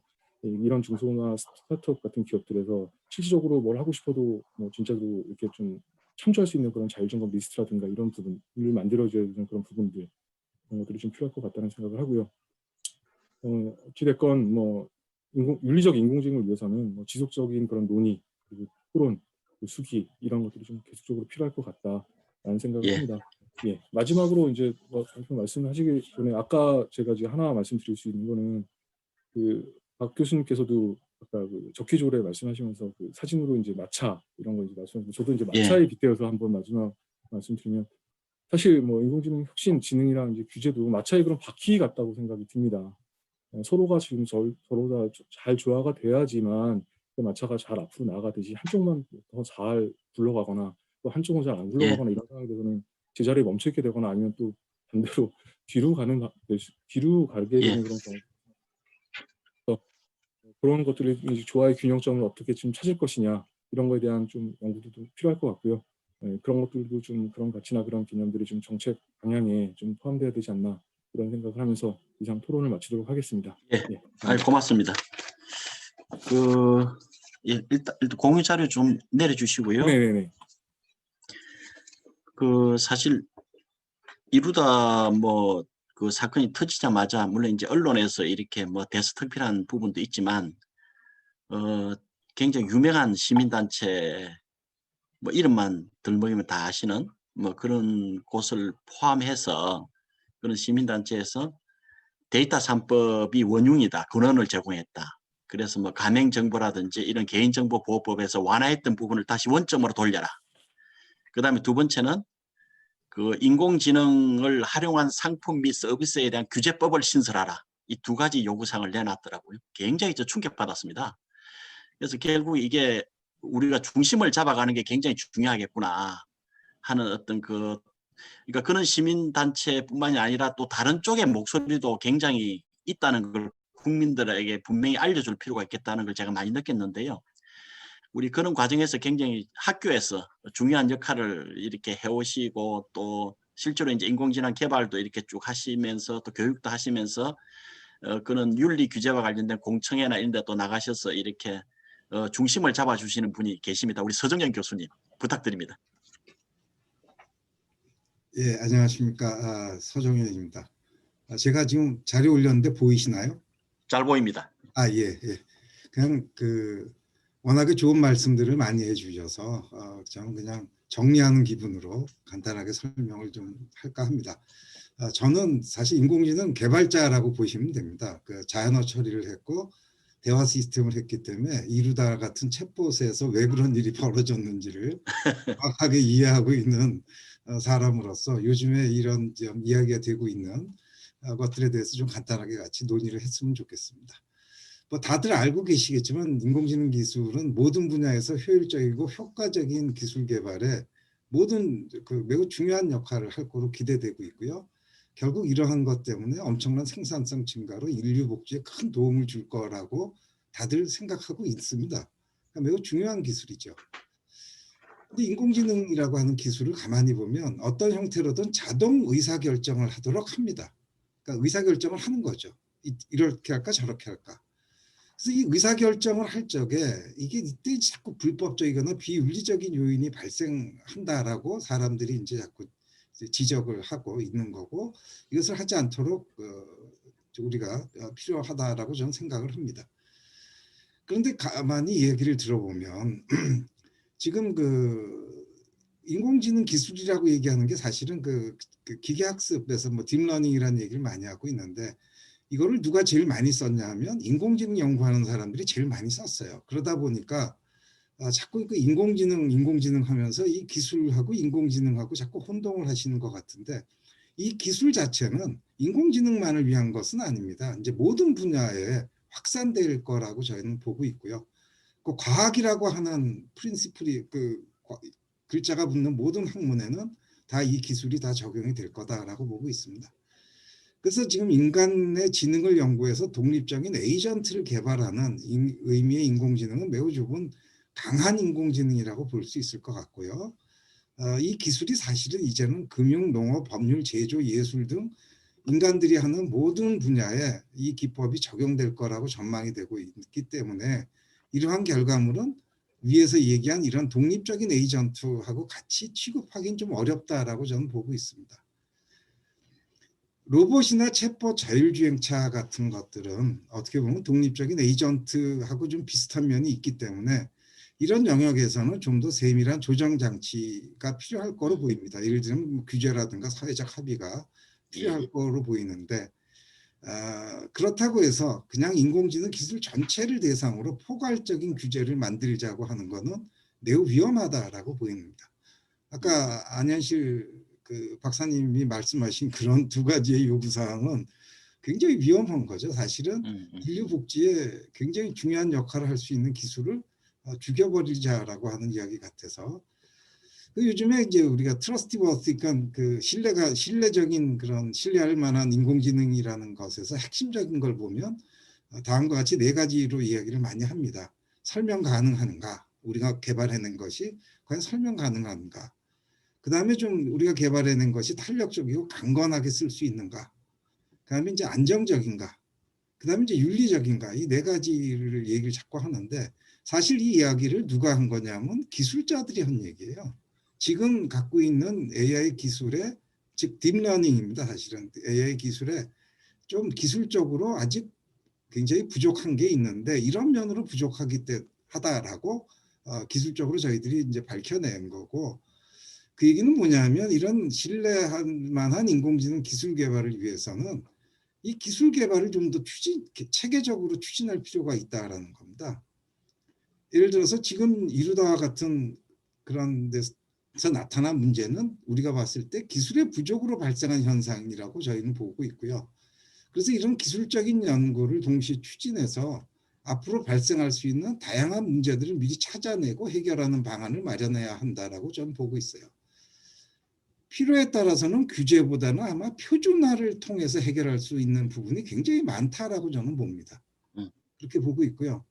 예를 들어서 아까 박상실 교수님이 굉장히 법학자로서 굉장히 기술적인 얘기를 많이 해주셔서 좀 깜짝 놀랐는데, 예를 들어서 자연어 처리에서 저희가 얘기하고 있는 버트라든가 GPT-3 같은 그런 프리트레인드 언어 모델이라는 게 있습니다. 이게 이미 이제 딥뉴럴넷으로 다 학습을 해놓은 상태인데, 이런 학습을 해놓은 언어 모델의 바이어스 정도도 자동 측정하는 기법을 요새 연구하고 있습니다. 실제로. 아까 박상철 변호사님 말씀하시는데 보면 사전 검수가 사실상 불가능한 모델이다라고 표현을 하셨는데, 그렇지 않거든요. 이제는 이런 프리트레인드된 모델마저도 젠더나 인종, 나이, 피부색 등의 바이어스 정도를 우리가 미리 측정할 수 있는 그런 기술 이야기를 지금 하고 있고 개발을 하고 있습니다.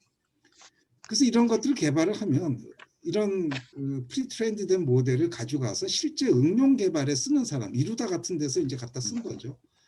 할 적에 이런 바이어스 레벨에 유의해서 개발하라라고 우리가 이제 미리 워닝을 할 수가 있는 거죠. 왜냐하면 우리가 제공하는 이런 모델은 이러이러한 데 바이어스가 있다. 그러니까 이걸 응용해서 쓰려면 이런 거를 다 니들이 유의해서 조심해서 써라라고 이렇게 얘기해 줄 수 있다는 겁니다. 그다음에 이제 국립국어원이나 니아 같은 데서 요새 데이터를 굉장히 많이 모으고 있는데 이쪽에서는 사실 모으는 데이기 때문에 그 수집에서 잘못 모았니 뭐 이런 얘기하는 게 굉장히 이상합니다. 왜냐하면 이걸 어디다 쓰느냐에 따라서 여기서 위험하다라고 하는 데이터가 굉장히 중요한 데이터가 될 수도 있거든요. 바이어스가 있는 것이 굉장히 중요합니다, 사실은. 그렇기 때문에 수집 기간은 그대로 수집하는 게 더 중요하고요. 그래야지 데이터로서 가치가 있고, 다만 공개할 적에 코퍼스별로 얼마나 바이어스가 있는지 이것도 자동 평가하는 기법을 개발하면 됩니다. 요새 근데 사실은 요즘에 이런 기법 개발이 사실 최근에 굉장히 많이 하고 있는 거라서 아직 일상적인 실용화까지는 아직 안 가 있는 단계라고 보시면 됩니다. 그래서 이런 걸 좀 개발을 해가지고 미리 우리가 갖고 있는 데이터는 이 데이터는 이러한 면에서 바이어스가 있다라든가 그 다음에 예를 들어 사용자를 선별을 해야 됩니다. 책임 있게 쓸 수 있는 사용자들한테는 그냥 바이어스 있는 채로 공개를 해주면 되고요. 근데 이제 예를 들어서 학생이라든가 아니면 개인 개발자, 연구자들한테는 어느 정도 이렇게 그 바이어스를 제거한 예를 들어 우리가 챌린지형 데이터라고 얘기를 하는데 챌린지형 데이터를 만들어서 그런 거를 개방해 주면 그 사람들이 가서 연구하고 공부하는 데 쓰는 데는 문제가 없거든요. 그래서 그런 자기도 실험해봐라. 예. 좀 이렇게 분류하는 그런 기법을 좀 개발을 해서 잘 분류해서 개방을 하면 어떨까 하는 생각을 합니다. 뭐 결론적으로 얘기하면 AI 기술은 뭐 다들 잘 아시지만 앞으로 인류 복지에 큰 기여를 할 수 있는 혁신적인 기술입니다. 그렇기 때문에 저희들이 굉장히 주목을 하고 있는 거고. 그런데 이제 개발 과정에서 나타나고 있는 여러 가지 문제들은 조심스럽게 꼭 필요한 부분에 대해서 최소한의 맞춤형 규제를 하자라고 제안하고 싶고요. 그렇지만 그런 규제도 이 분야가 워낙 빠르게 발전한 분야이기 때문에 규제 보완도 이를 반영할 수 있어야 합니다. 사실은 우리나라 규제 법을 보면 규제 한번 만들어 놓으면 잘 안 없어져요. 굉장히 오래 가거든요. 근데 이쪽 분야는 굉장히 빨리 발전을 하는데 규제 함부로 만들어 놓고 그거 보완하는 건 굉장히 늦고 그러면 굉장히 어렵죠, 사실은. 그래서 이것도 좀 고민을 해봐야 될 문제다라는 생각이 들고 역시 이 지속적인 그런 관련 기술 개발을 해야 됩니다. 이것도 사실 기술 개발이거든요. 그 신뢰적인 AI가 가능하도록 하기 위해서는 결국은 지금 이루다 같은 거는 어떻게 보면 기술의 문제가 좀 물론 거기에 법적인 문제도 있었습니다. 보니까 개인정보보호법이 없는 게 아니거든요. 있는데 그걸 잘못 적용했더라고요. 이 개발자들이 뭐 저는 정확하게 모릅니다. 어떤 면에서 잘못했는지 잘 모르지만 언뜻 들어보니까 이거 법이 없어서 그런 문제가 생긴 건 아니다라는 생각은 들고요. 그래서 인공지능에 대한 거는 아까 우리 그 김대원 이사님이 굉장히 좋은 표현을 하셨는데 이제 걸음마 단계에 있는 그 인공지능이기 때문에 얘가 나중에 커서 잘못된 일을 할까 봐 미리 죽여버리면 안 되지 않습니까? 잘못된 거를 자꾸 야 이런 거 하면 안 돼, 이런 거 하면 안 돼 하고 자꾸 그걸 가르쳐야 되는 거기 때문에 그런 인공지능 기술 개발을 좀 더 이런 그 신뢰할 만한 기술을 지속적으로 좀 체계적으로 지원을 해서 여태까지는 사실 인공지능 연구가 어떻게 하면 더 정확도를 높이고 이런 쪽으로만 해왔다면 앞으로는 이런 신뢰적인 인공지능을 하기 위한 기술 개발에도 우리가 빨리 좀 체계적으로 추진해야 될 필요가 있다. 이렇게 말씀드릴 수 있겠습니다. 감사합니다. 예, 고맙습니다, 교수님. 예. 공유 자료, 우리 이제 시간이 사실 지금 뭐 6시까지 한 11, 2분 남았는데요. 다들 바쁘신 분들이고 우리 박상철 교수님께서 일단 이 토론자 네 분이 말씀하신 거를 중심으로 혹시 정리 겸 해서 코멘트 하실 부분 이렇게 말씀 주십시오. 예, 김경호 과장님 말씀하신 것은 역시 굉장히 어떻게 보면 지금까지 정책을 선도해주시고 어떤 모든 그 로드맵이나 가이드라인 직접 만들어주시고 가장 많은 사람한테서 얘기를 들으시고 정보가 가장 많으신 분께서 말씀을 주셔서 굉장히 저도 많이 공감하고 제가 좀 잘 모르는 부분도 많이 지적을 해주셔가지고 어떤 과정이라든지 그런 건 좀 잘 느껴지는 것 같습니다. 그래서 특히 제가 그 중에서도 많이 공감을 한 부분이 이제 이것은 사실은 고위험 AI 부분이셨는데 사실은 이제 사실은 이 부분은 문정호 센터장님도 말씀 주신 부분이지만 그걸 제가 오늘 발표 때 좀 뭐 이거는 좀 그렇지 않을까라고 말씀드렸지만 글 자체도 이렇게 선언적으로 이렇게 딱 이거는 뭐 되게 위험 이렇게 얘기하는 것도 사실은 좀 올릴 수 있겠구나라는 생각을 저한테 좀 새로 심어져서 많이 배운 것 같고 근데 사실은 좀 또 중요한 포인트로 지적해 주신 게 그 플랫폼 관련해서는 사실은 기존의 전기통신 사업법상 뭐 그 어떤 통신 사업자 진입 규제 문제가 좀 결부돼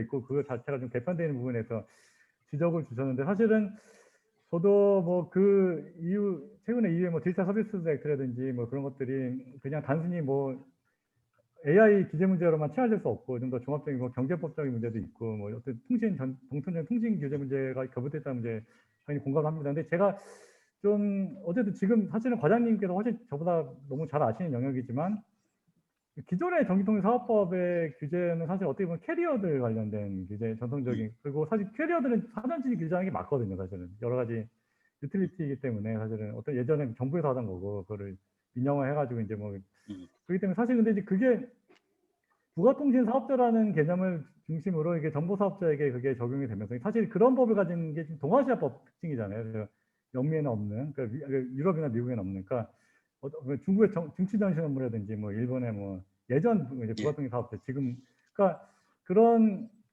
그러니까 제 생각에는 약간 어떻게 보면 통신 규제가 정보 사업자에게 규정되면서 적용되면서 생긴 여러 가지 혼란들이 있어서 그 차제에 좀 거기에 종합적으로 좀 정리를 해주시면 좋지 않을까라는 생각이 좀 들었습니다. 그게 사실은 제가 평소에 생각했던 부분이고, 예, 그다음에 이제 예, 좋은 말씀. 예. 네, 김대원 이사님 말씀 주신 부분은 예, 정말 아까 말씀드렸듯이 좀 어떻게 보면 미리 예단해서 앞서가지 말아야 된다는 부분이랑 그 기업 자체의 어떤 자정 능력에 대해서 말씀 주신 부분 제가 충분히 당연히 공감을 하고 그런 부분을 좀 더 고려를 해서 좀 같이 논의할 수 있도록 하겠습니다.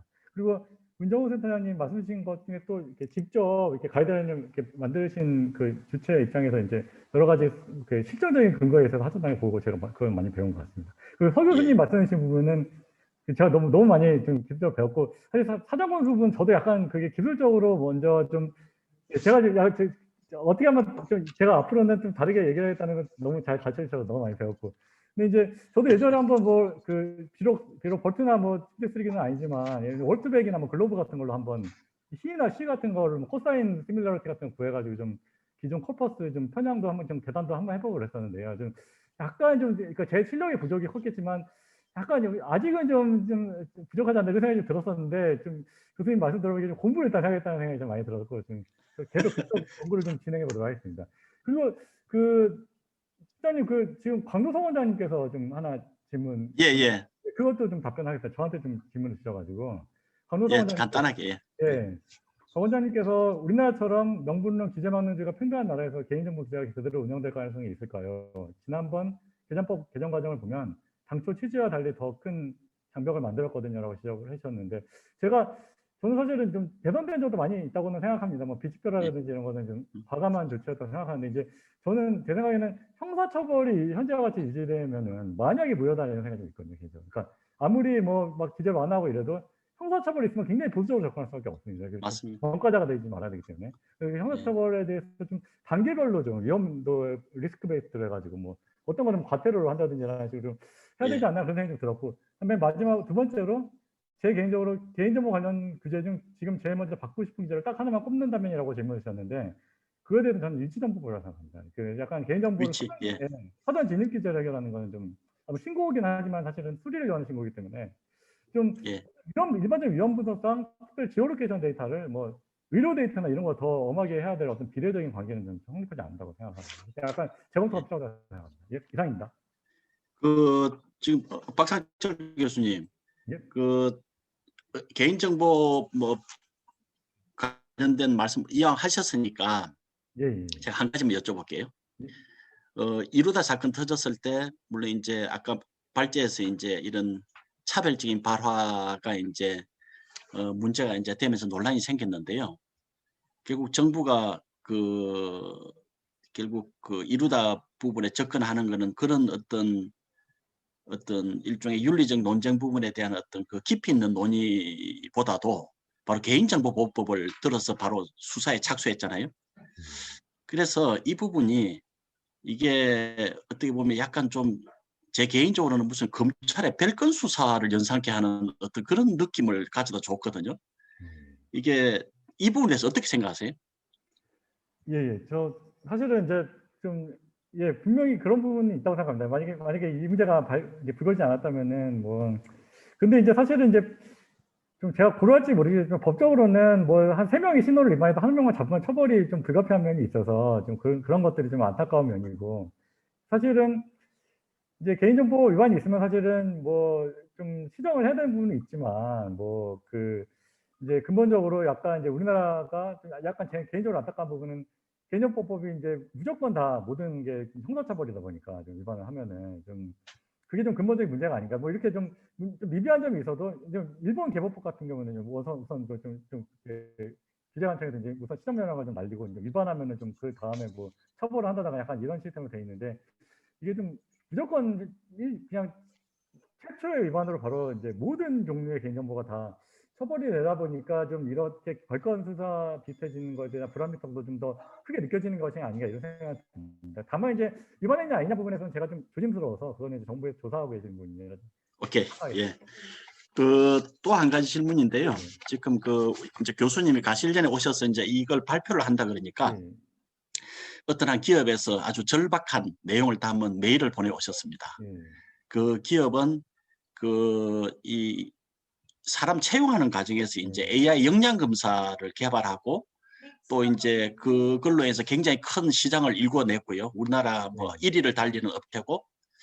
그래서 이제 혹시 이게 그 교수님께서 이제 모 언론에 이제 아마 지면에 어떤 아마 토론회에 나가셨던 것 같은데 이런 이루다의 바라 문제보다도 그 채용 과정의 차별 문제가 더 크다.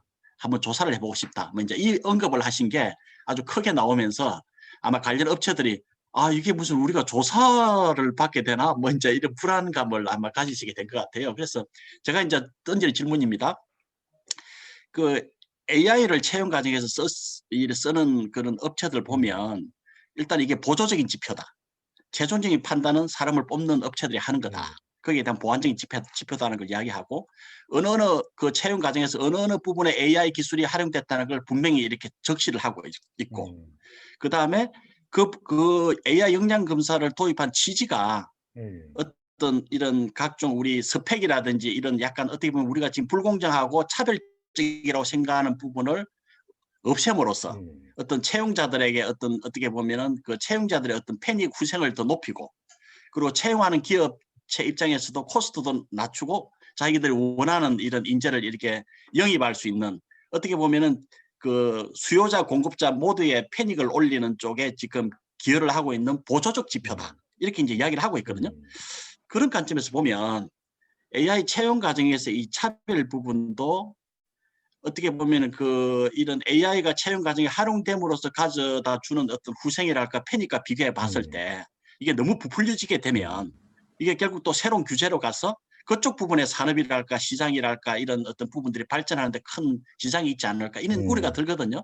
교수님 어떻게 생각하세요? 아, 예.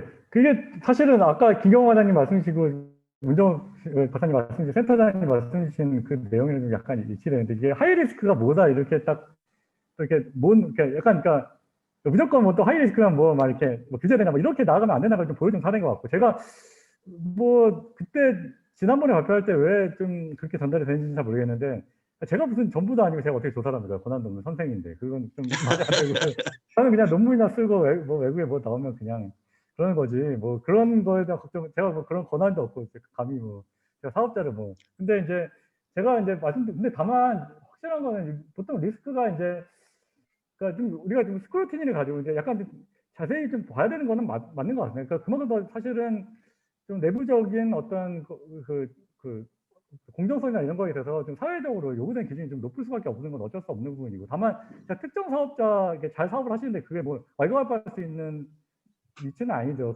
제가 뭐 정보가 뭐가 있다고 제가 뭐 조사를 했습니까? 뭐 당연히 일반적으로 그냥 어떤 채용이나 이런 것들은 굉장히 중요한 사람의 법적 이해에 관련된 거기 때문에 당연히 좀 더 그리고 사실은 그게 뭐 새로운 규제를 만들자는 것도 당연히 아닌 게 뭐 그건 사실 고용노동부 관할이잖아요. 그 채용 공정화법도 있고 예를 들면은 사람이 뭐 직무와 관련이 없는 신체적인 특징을 가지고 고용 여부를 결정하면은 그 법 위반이죠. 사실 그건 이미 법 위반이고 새로운 규제가 아니니까 사실 만약에 이제 AI 과정에서 뭐 눈동자 스캔을 했다 뭐 그러면 사실은 그건 약간 그런 뭐 장애가 있는 부분들은 차별받을 수 있으니까 뭐 그런 부분은 어쩔 수 없는 부분이고 그거는 사회적으로 좀 관심이 있을 수밖에 없는 거니까 그건 양해 부탁드리고 제가 진짜 좀 말씀드리고 싶은 건 특정 사업자에 대해서 말씀드린 건 아니라는 걸 꼭 오해를 풀고 싶습니다. 예, 예.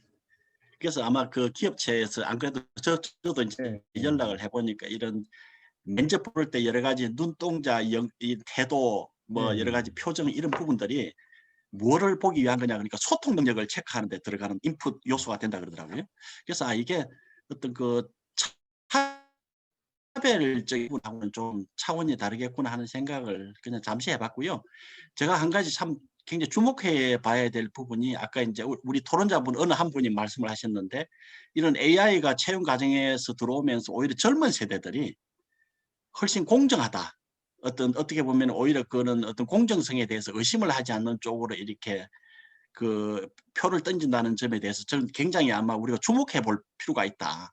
그런 어떻게 보면은 그전에 굉장히 불공정한 부분들이 그만큼 구조적으로 많았다는 이야기고 그런 부분들이 오히려 AI가 해소를 해주면서 이렇게 지금 젊은 세대들의 호응을 받고 있지 않은가.